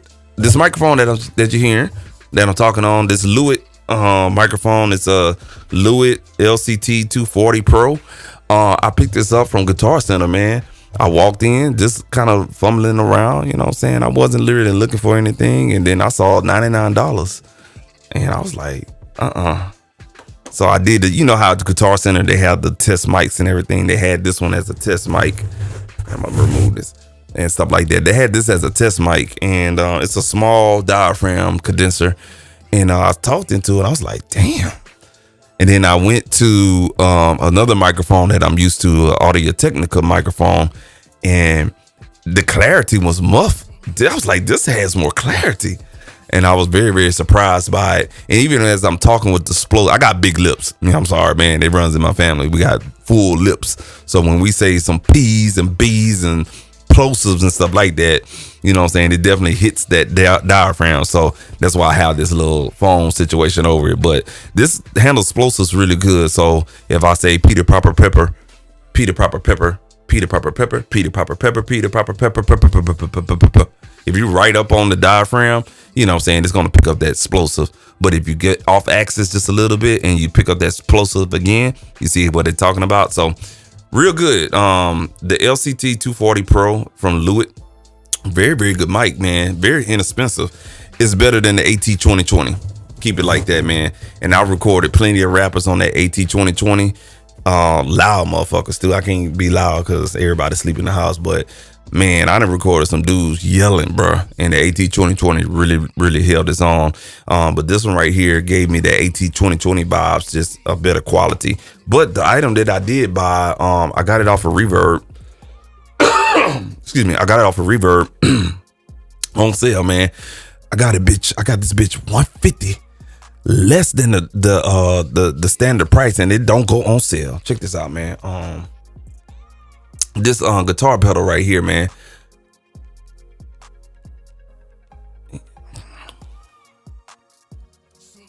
This right here, the Chroma console, man.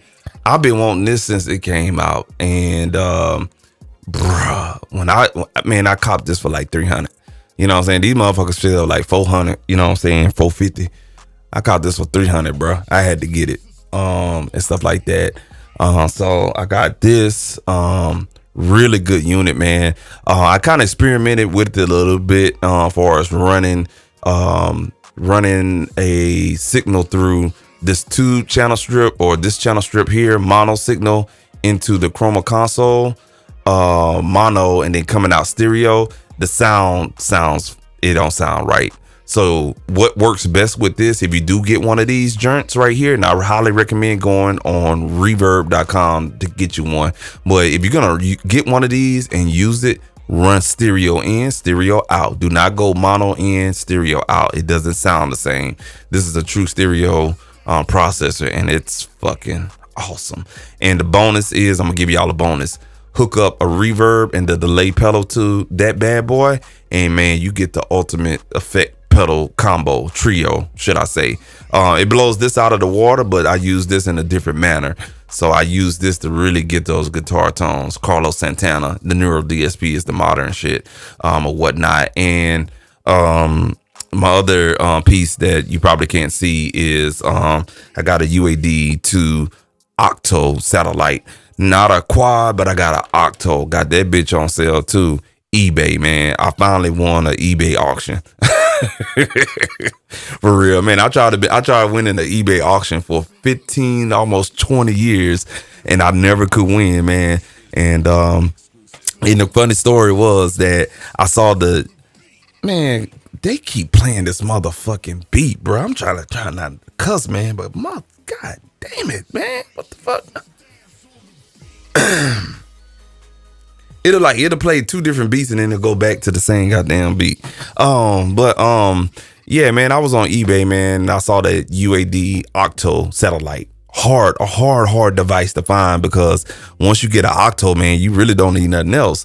And I saw it on eBay, and out of Las Vegas, it was a law office. I don't know what the hell, somebody must have died and they got a wheel or something like that and went in. You know how they do those when people die, they'll go in there and auction off everything. And I saw it was cheap, bro. It was like that bitch was like $325, man. I was like, man, wait hold up. I'm like, man, that's easy 500 and up, you hear me? So look, it was two people watching and me. And so I went on ahead and hit that auction and had like 72 hours left. Man, I ain't paying no attention. Shit, about 24 hours out. They said, you the only person in there. Man, stop playing. So I kept on going. And then shit, about 8 hours out, eBay started letting you know, hey, you the only one. You about to get it. And shit, fucked around and won that whole $325 for a UAD DSP2 Octo satellite. I was hyped. The reason why I was hyped, because I had some badass plugins that I bought when I had my Apollo Twin, and I sold that Apollo Twin about 2 years ago. I was sick because I invested a lot of plugins, and I finally wanted to get back in the UAD ecosystem because, you know what I'm saying? Like I done tried all these plugins out there, man, and the SSL stuff is cool, but it ain't cool because I don't even use it. The Slate Digital stuff, it ain't popping. The plug-in align shit is popping. You see what I'm saying? And then the UAD stuff, especially with UAD Spark being what it is, it's kind of like fuck all of everybody else. Stuff like that. So I wanted to get back in that UAD plugin ecosystem, but use some of the DSP stuff to kind of lighten the load on some mixes, because for the reason that I'm gonna be putting out a lot of music in 2025, and I want my quality to be top notch, man. So we're gonna get in the bag in 2025, man. I got all this gear in here. Invested a lot of money over the year wisely. And sometimes you need to take a year, 12 months, 6 to 12 months to really invest into your craft. I always like to compare, building up your studio gear as if you're a mechanic or you're a person that work on cars. Man, there's somebody in Alabama, Mississippi, Florida, Georgia. They got a donk, Louisiana, Texas. They got the hyped up trucks. And those people spend a lot of money to get those trucks and those vehicles looking good and stuff like that. So you mean to tell me that they'll go spend $500 on a covering over a brake pad and we cool with that? It was like, oh man, that shit look good. But I can't go and spend $500 on something that could be out there forever. See, a truck gonna break down, a car gonna break down, but music, once it's out there on the internet, it's out there forever. Think about that, man. Think about that.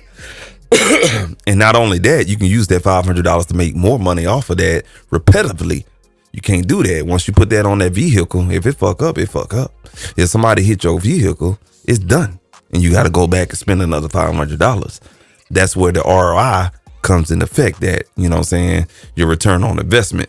You can get better return on investment with the music hobby than you can spending a lot of money on dunks and, 24s with the sound system and everything like that. Because once that shit go out, it go out. So, I spent a lot of money this year and going into 2025. No, if it's new and it's warranted, yeah, but I'm not doing what I did this year, and stuff like that. But I did I think I did a very good decision on, doing a lot of purchases, software and hardware and stuff like that, man. Chroma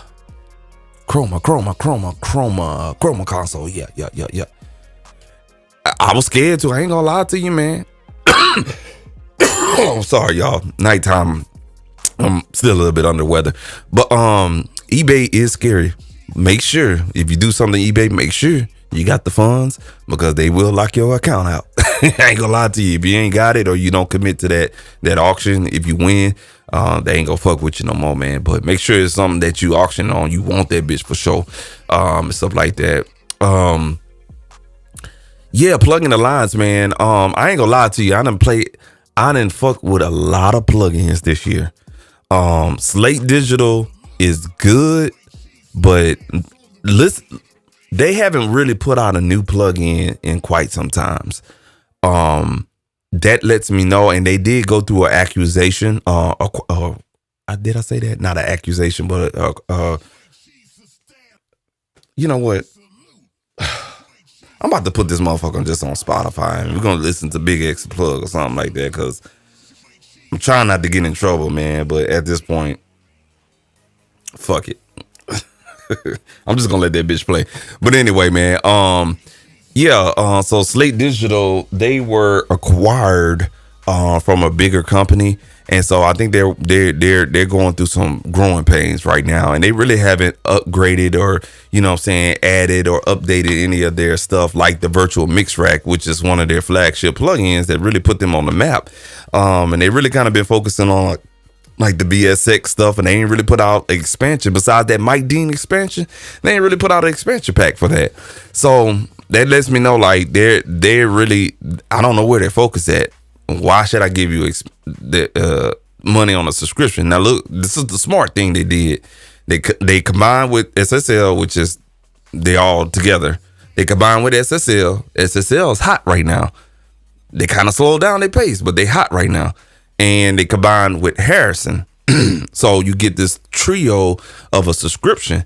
And that's the only reason why I've really been kind of holding on to those plugins, because I used a little bit of Harrison, I used a little bit of SSL, and I used a little bit of Slate stuff, and stuff like that. So, I mean, I have the IK Multimedia Mix Box, and I think the Mix Box is better than the virtual mix rack, in my opinion.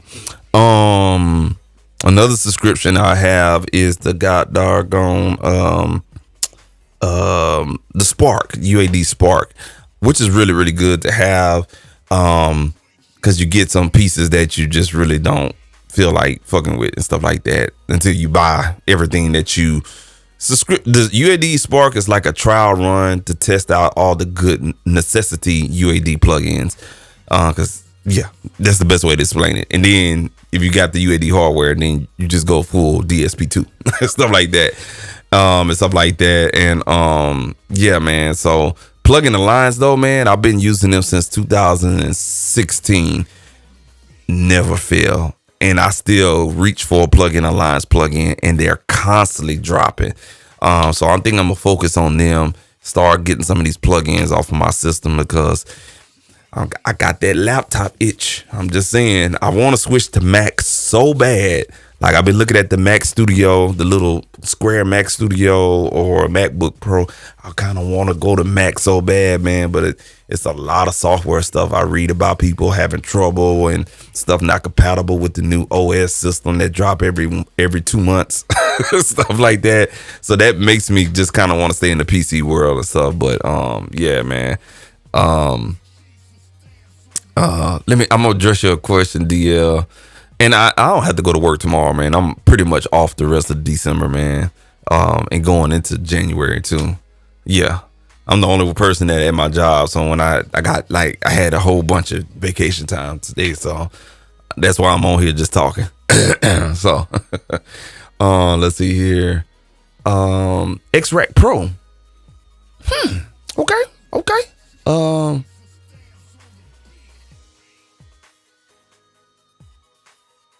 All right. Cool. Yeah, man.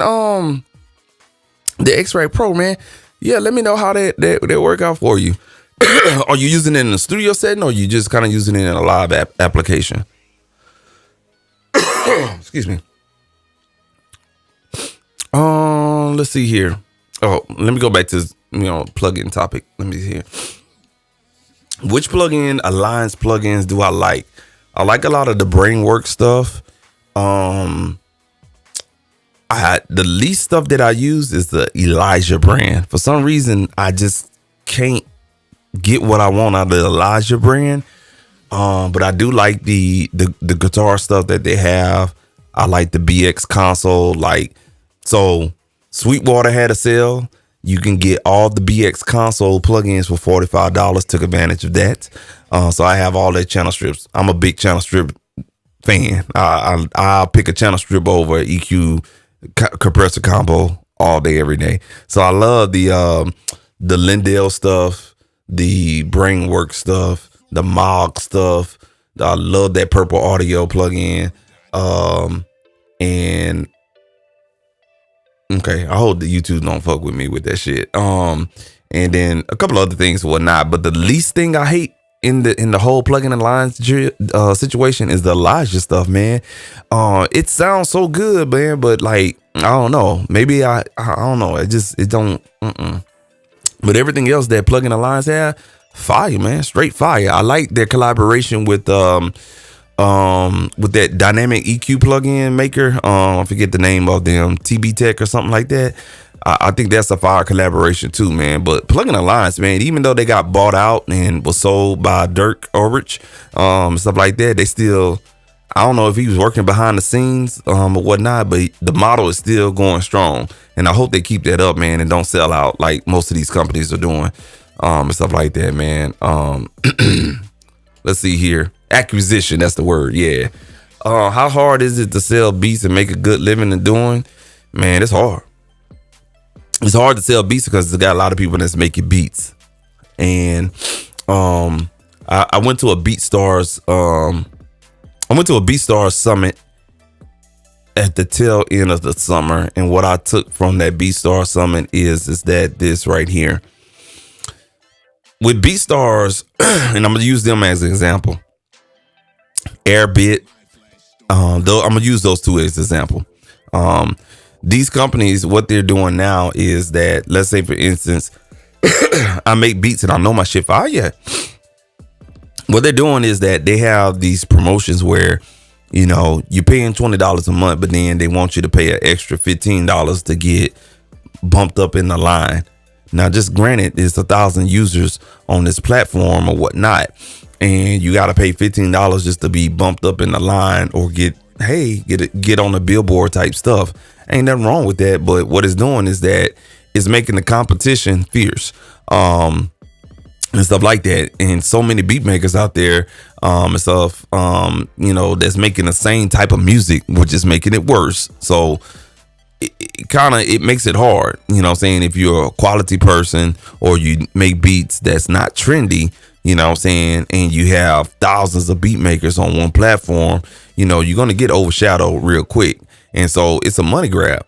I'm not hating on the platform, I'm just hating on the model. So what it does is these companies got smart and they really kind of outlook. And BeatStars, they said this themselves at the summit. They said basically, you got to keep grinding. Everybody keeps saying, of course you got to grind. But what's going on is that they want you to keep putting out music out there, because the more music you put out there and more beats, the more vast or artists gonna come on that platform, pay $10 so they can get their exclusive stuff, and then you, the producer, you're gonna pay more to get your exclusive stuff out there to the artist. And then shit, if you drop 20 beats that month, you want them to get out because those are your 20 hottest beats. You're gonna pay that $15 to get on that billboard and get moved up to the front of the line. So you see how it kind of at the end of the day, it's a monopoly. In my opinion, not a monopoly per se, but it's a money grab. And Airbit and BeatStars, they do that. The best organic way to sell your beats best organic way to sell your beats is get your artists to work with. You can have a BeatStars account, that's cool, but a lot of my beats get sold not on the BeatStars or Airbit account. I kid you not, man. I kid you not. And I've sold a lot of beats with the paperwork.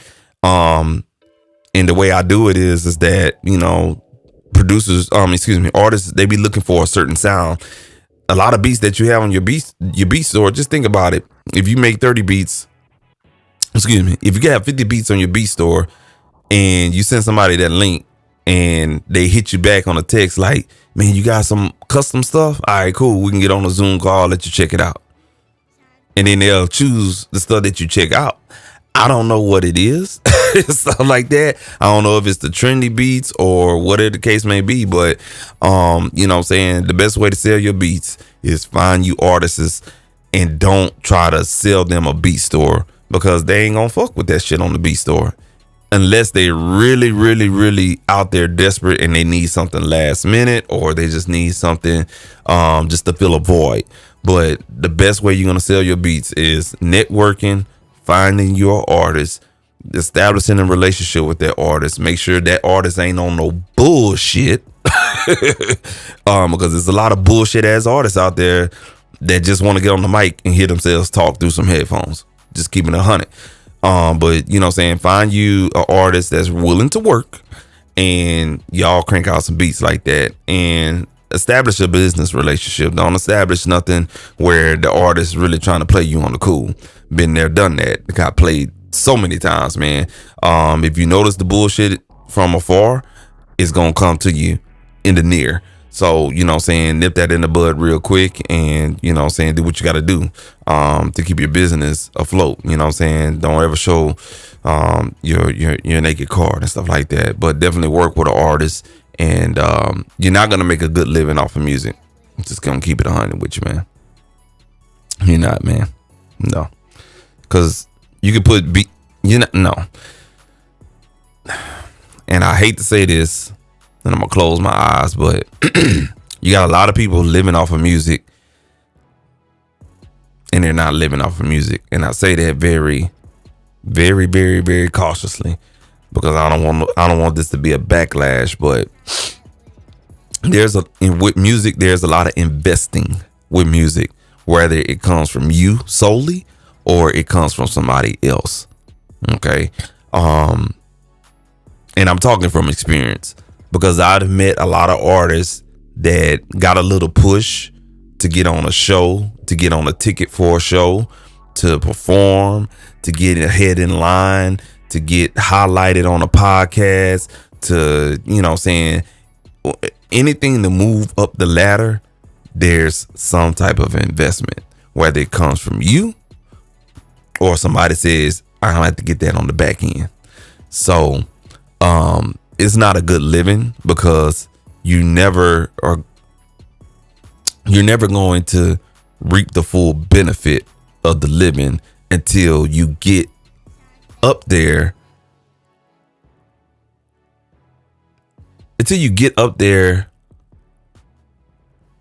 The right way, if that makes sense.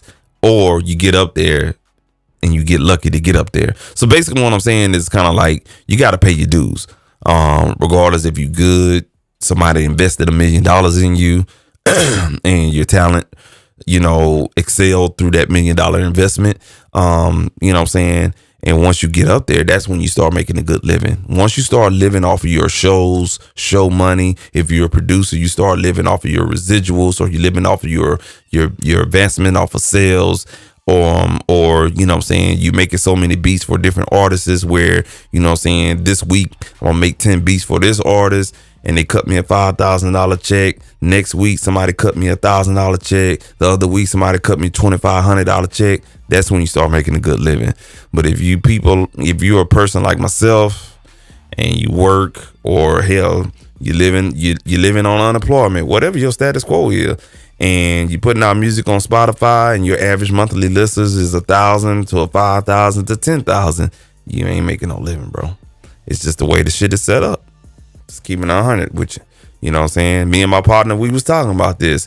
A lot of people, man, it's a good 75% of people out here making music as a hobby, but it's an expensive hobby, just like it's a hobby fixing up cars. You know what I'm saying?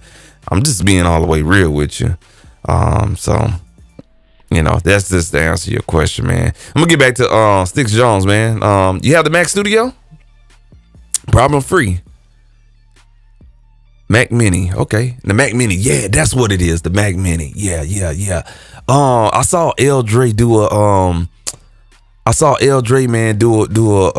example of some instances of plugins in Ableton Live, man. He loaded up like 4 of the same CPU extensive plugins on like 50 track. That thing, I was like, damn. And it's so small, man. You can put that in your backpack, man, and carry a portable screen around with you. Nigga. I'm just saying, man. Just make beats. Yeah, that's it. Just make beats, man. Just make beats. That's it. And I'm gonna tell you the ideology right there. If you're on here, you're listening, just make beats, man, because you never know. Just make beats and make sure you got stems of the motherfuckers too. Cause don't be like me. I do this shit all the fucking time where I make a beat and I get on this little beat creation situation and I'll make like shit, probably 10 beats in a week, right? And then I ain't stem none of that shit down. And then hell, you come back to that motherfucker 3 months later and you know, uninstall some plugins, you did a free trial, or you know what I'm saying, you bought your new hard drive to back up some of your sounds and it's not reading off of that disk letter. So every time you finish up a beat, freeze, flatten, bounce down, stem out. Cause I am fucking notorious for that shit. And then you have to go back and remake that beat and redo it or whatnot. But yeah, just make beats, man, because you never know who you're gonna come across. Somebody gonna come to your studio and want to check out some shit, and you just randomly going through your folder, man, and you know what I'm saying, you just never know who palette you gonna fulfill, stuff like that. Not palette, but plate or palette for a sound choice and stuff like that.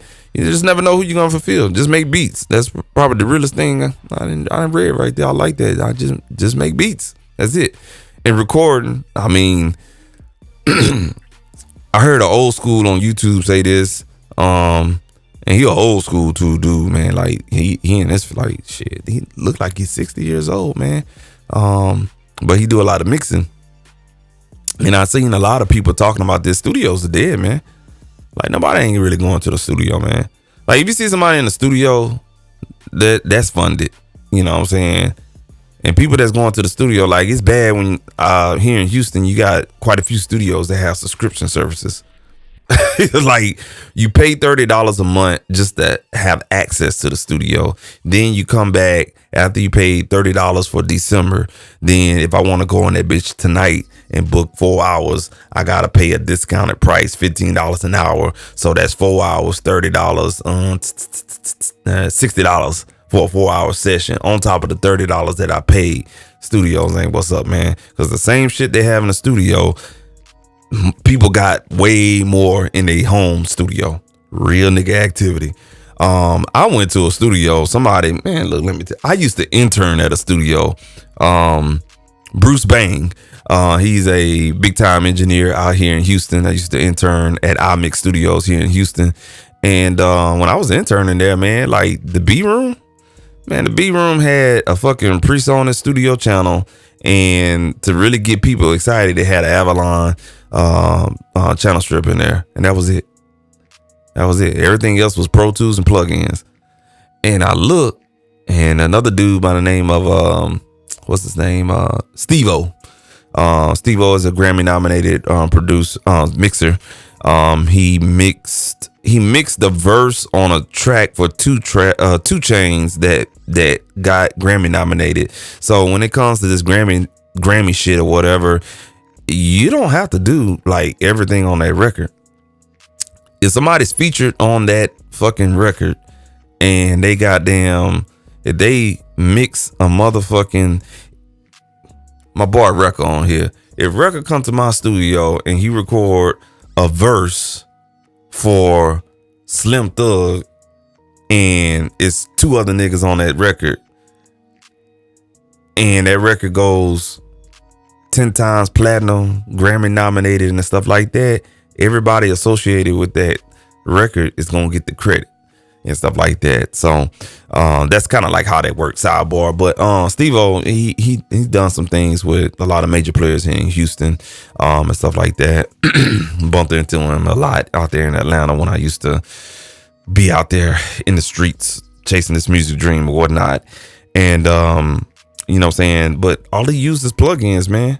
Like, you'll be super surprised, man, how some YouTube shit is a flex. I'm just keeping 100 with you. YouTube is a straight up flex, man, because you got some of these big time producers and engineers, man. They don't own a piece of hardware, man. You come in this motherfucker here, man, I got probably more shit than your favorite producer, like, for real. Just like bullshit I probably don't need, but I'm a audio aficionado, if that makes sense. Like, you know, buying this stuff for me is like, you know what I'm saying, somebody collecting video games or buying Jordans. That's another goddamn, man, you got some people out there, man. I got a homeboy, he used to make beats with me, man. That cat got Jordans for fucking days. Like, man, because we used to be roommates, and literally, like, man, shit, because he had a nice little job, man. He worked offshore and shit. I was trying to get my life right. Stuff like that. I was still in school and shit like that, man. I see this cat, man, like, this motherfucker buy, like, every time Jordan released, that nigga had it. And he had a plug. But the plug wasn't really that cheap, man. You still had to cough up, you know what I'm saying, some Jordans. Like, boom, that's $150 a pop, man. I remember this nigga bought 6 Jordans in one month. And I'm looking, I'm like, damn. And so, like, that's how I am with, like, plugins and software and stuff like that. And this stuff is a little bit more affordable, so I don't feel too bad. But yeah, man,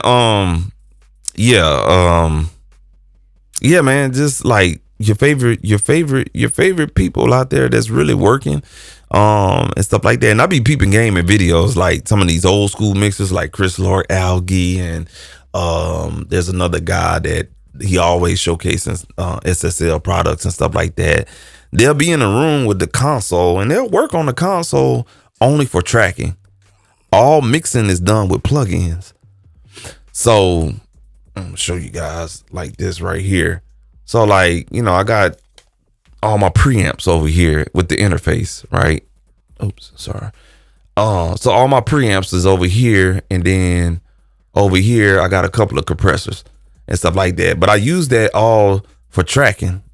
That's it. Tracking, you know what I'm saying, recording. I don't use it too much to mix. I'll use it to mix if I need a flavor or I need to reamp stuff or whatever the case may be. But if I'm locked in on a lot of multi-tracks and stuff like that, I use it, you know what I'm saying, very sparingly, or at the end of the process, or to get if I feel like a plugin is not really doing what it needs to do, boom. A lot of this hardware stuff, what I do is it's kind of like I use a VST plugin and I need to give like I want a certain quality to it. I'll run, you know what I'm saying, the stereo signal through, let's say, a 2-channel preamp just to give it that difference, because it is a difference. Just to give it that difference, bounce it down, cool. I just actually help myself, because now I don't have to bounce down or freeze a clean track and then process it again. Nah, let me just run it through the damn preamp and just be done with it. So, and it's a real good practice too. And it'll help your ear. Ever since I started using more outboard gear, my ear training is different. So I always tell people, at least get you one piece of hardware, whether it's a channel strip or whatnot, man, for sure. Sticks Jones, damn good question, bro. Damn good question.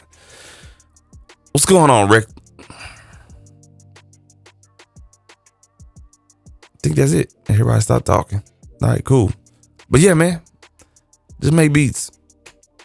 It's about the best simple thing I heard in a long time. Just make beats.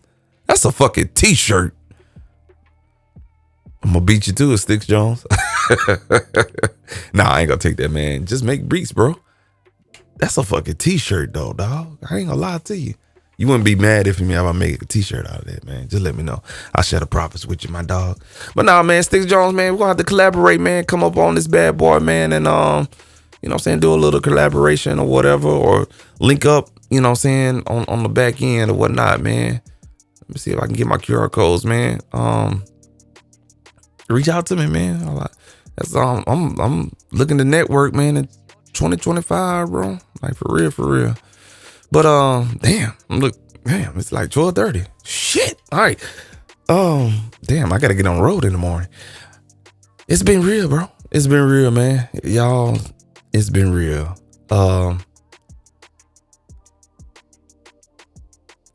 Man, me too, dog. You know what? No, I don't. You know what? Which one you trying to go for? Because really, what I really want is the warm audio SSL bus comp. My desert island is the SSL bus comp plus. I really want that motherfucker, but I ain't got like 3,500, bro. I'm sorry, bro. I ain't got 3,500 for the SSL bus plus, because that bad boy is bad. Or the West Audio plugin. That's another one that's really good because it's digitally controlled with a plug-in, but you actually have the hardware. That shit fire as hell, bro. But I would like to have the Stam Audio bus comp, or an Audioscape, or a Warm Audio. And I think I'll be done like with the hardware shit, because I got Neve clones. I got a Focusrite ISA clone. I got an API clone. I got a DBX 160A, a LA2A clone, 1176 clones, and they all sound good. I've seen comparison videos and everything like that. Like it's cool. You know what I'm saying?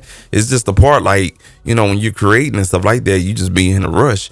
That's where the plugins really kind of fuck with your head. It's like shit. But having those hardware pieces, it really goes a long way for real. Because it really it really helps out your recordings, like for real.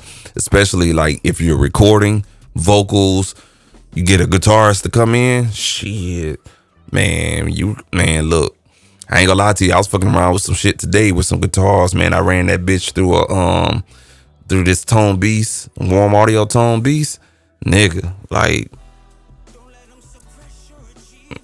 what the fuck? Okay, man, YouTube gonna rip me another one, man. But it'll just do something with those, man, with that digital sound. It just takes that digital clean sound out of there.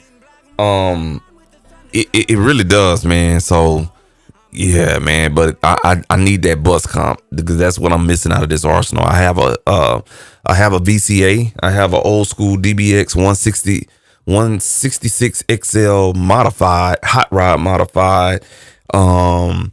Then there's another modified, that DBX 160A mono compressor. It's modified. The Trans Y Art is a FET. It's a stereo FET with a mix of VCA. So it sounds really good. Like you put, man, that bitch, oh, you know what I'm saying? But I'm missing that SSL bus comp. If I can get that. Now, what I've been kind of venturing into and really kind of looking into, I got to get my bread up, is the 500 series stuff. That's what I really want to get. And I want EQs and preamps. EQ, preamps, and compressors and stuff like that. But man, that's a whole nother rabbit hole right there. That's, man, I got to get my money up. Okay, all right, cool. Definitely do that.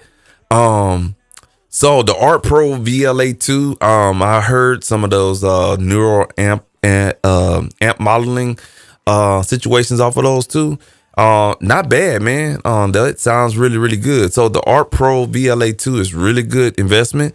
I'll definitely say cop one for $380 something. You can't beat it. Swap out those tubes. And you should put some groove tubes in there, or some groove tubes, or some tongue soles in there, bad boy. Yeah, do you some justice, man, for sure. See the Art Pro, but I did look at that Bus Plus Sweetwater. Oh, it's 2,300. Okay, all right, shit. Nigga, look, man, I ain't gonna lie to you. All it take me is to win a fucking pick 3, you know what I'm saying? Like a big pick 3, or a scratch off ticket with like 10,000. Shit. Yeah, bro. Let's see here. 500 series Crane audio harmonic EQs. I read about that, man. So,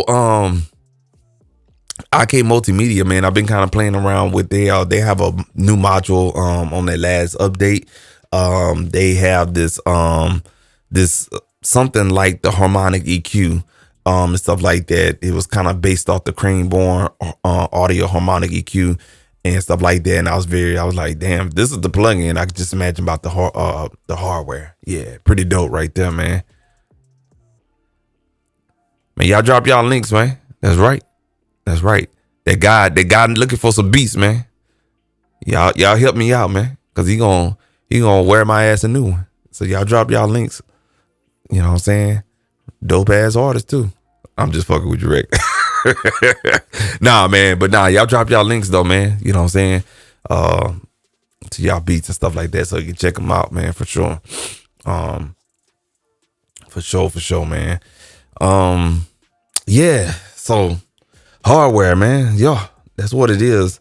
Real cool stuff, man. It definitely makes you listen, focus in on it and stuff like that. I think we as music creators, we're getting a little bit too pacified on plugins.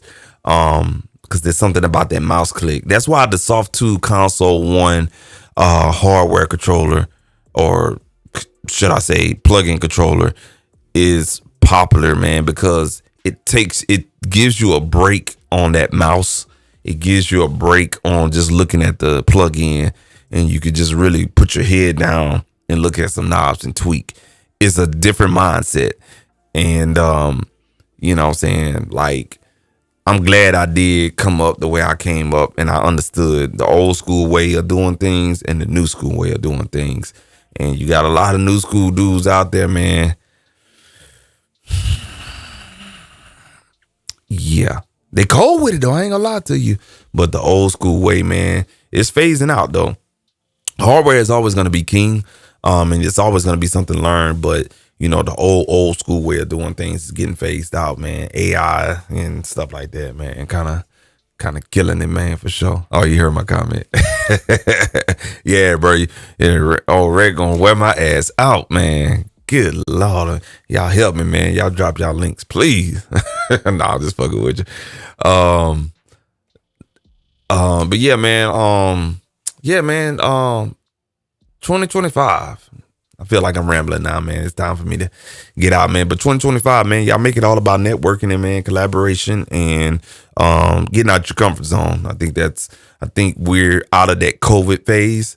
It's been kind of 2 years since we've been out of that COVID phase, and I think a lot of people are starting to get out of that comfort zone, because I ain't gonna lie to you, that year and a half, 2 years, everybody got comfortable with, you know what I'm saying, being pacified with being behind a computer, and we lost touch on a lot of things we used to do pre-COVID in 2019. So 2025 is gonna be that transition year, and you got to be ready, because you got to learn how to work old and new and stuff like that, especially with AI and ChatGPT. I just gave y'all example on how I could talk to this bad boy.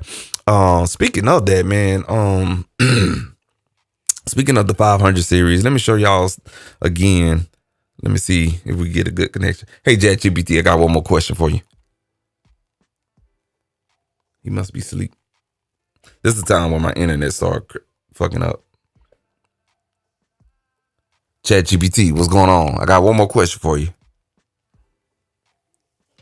Sure, go ahead. Hey, what is the best 500 hardware processors to buy when I'm building up my music studio? When building up your music studio with the 500 series rack, consider these top hardware processors. 1. API 560 EQ, a classic graphic equalizer known for its punchy and musical tone. That's a nice one right there. 2. Neve 1073 LB preamp, delivers the legendary Neve sound. Oh, ChatGPT bougie. And rich recordings. That shit is expensive. 3. Empirical Labs Dr. a versatile processor offering compression, EQ, and saturation in one module. 4. Rupert Neve Designs 511 preamp. Offers classic Neve preamp God damn, characteristics everything he's saying with is the $1,000 texture plus. control for added warmth. 5. SSL 611 Dyne module, a dynamics module from Solid State Logic, providing the renowned SSL compression and gating. These processors are highly regarded and can add a professional touch to your studio setup. Watch this. Okay, I need something $800 or less. Those options you gave me was a little bit too expensive. So can you give me some options, $800 or less? Absolutely. Here are some great 500 series options under 800. Warm. WA12 MK2 Stop. A solid preamp Hey, inspired. can you repeat that one more time? What's up? Repeat that one more time. Sure. One option under $800 is the Warm Audio WA12 MK2 preamp. It's a solid preamp inspired by classic American tones. Would you like more suggestions? Just one? That's it? Not at all. Here are a few more options. EBX 560, a compressor. That's great for control. 3. Lindell Audio 6X DBX 560. An affordable mic preamp with a Pultec style EQ for added versatility. I heard about that one. Black Lion Audio Auteur MK2 preamp. Okay. A solid state preamp known for its clean I had that and preamp transparent before, that's sound. fire. These are all great options that will fit with and enhance your studio setup. Appreciate you, my boy. You're welcome. Happy to help. Good luck with your studio setup. Boy, technology, motherfucker. But now, the DBX is real good. That's the 500 series, basically what I have in the rack. The Auteur, real good preamp, man. To be honest with you, damn good. I had the second version, and the power supply crapped out, but that was my fault because I used to take it with me to sit in certain spots, and my stupid ass leave the damn power supply stuck in the power socket, and I think I fucked that up right there. But the Tour is real good. He said something else. The Warm Audio, that's another good option right there. Yeah, he didn't give me much, but it's some real good inexpensive options right there. The Modest preamp is real good too. So yeah, man, shit, we'll have to look into that, man, for sure. For sure, man. All right, man. I rambled off here enough, man. And everything like that, man. I appreciate y'all tuning in. Had 10 people tap in and stuff like that late at night. I ain't did one of these in a minute. But yeah, man, make sure you go DL if you're watching. And anybody else wants the video finished processing. It's been a long stream, about 3.5 hours. So it should take about another 3 hours. So by the time in the morning, you can watch the playback, watch all the different plugins that we went into as far as what I acquired through this 2.5 month black promotion span that software companies was doing. Real good plugins and whatnot. And I'm gonna give you guys one more thing. The company to watch out for is Behringer. Behringer is killing it right now, man. That is the company to watch out for next year, because I heard some things. They keep putting out these surprise drops and stuff like that, and they drop that Neve clone and then the Neve compressor. The next thing they're gonna drop is like a distressor compressor, and the game is gonna be over with. They're gonna kill it, you know what I'm saying? So with that being said, man, y'all have a wonderful night, and yeah, man, stay creative out there, man. And like my boy Sticks Jones just said, just make beats, bro, and just mix. Just make beats. Have fun with it. Don't think about it too much. Don't look at the plugin and get starstruck on, numerical values and how the plugin look, or, the waveforms and the spectrum analyzer and stuff like that. Nah, bro. It's like a triangle. You know what I'm saying? You're at the top.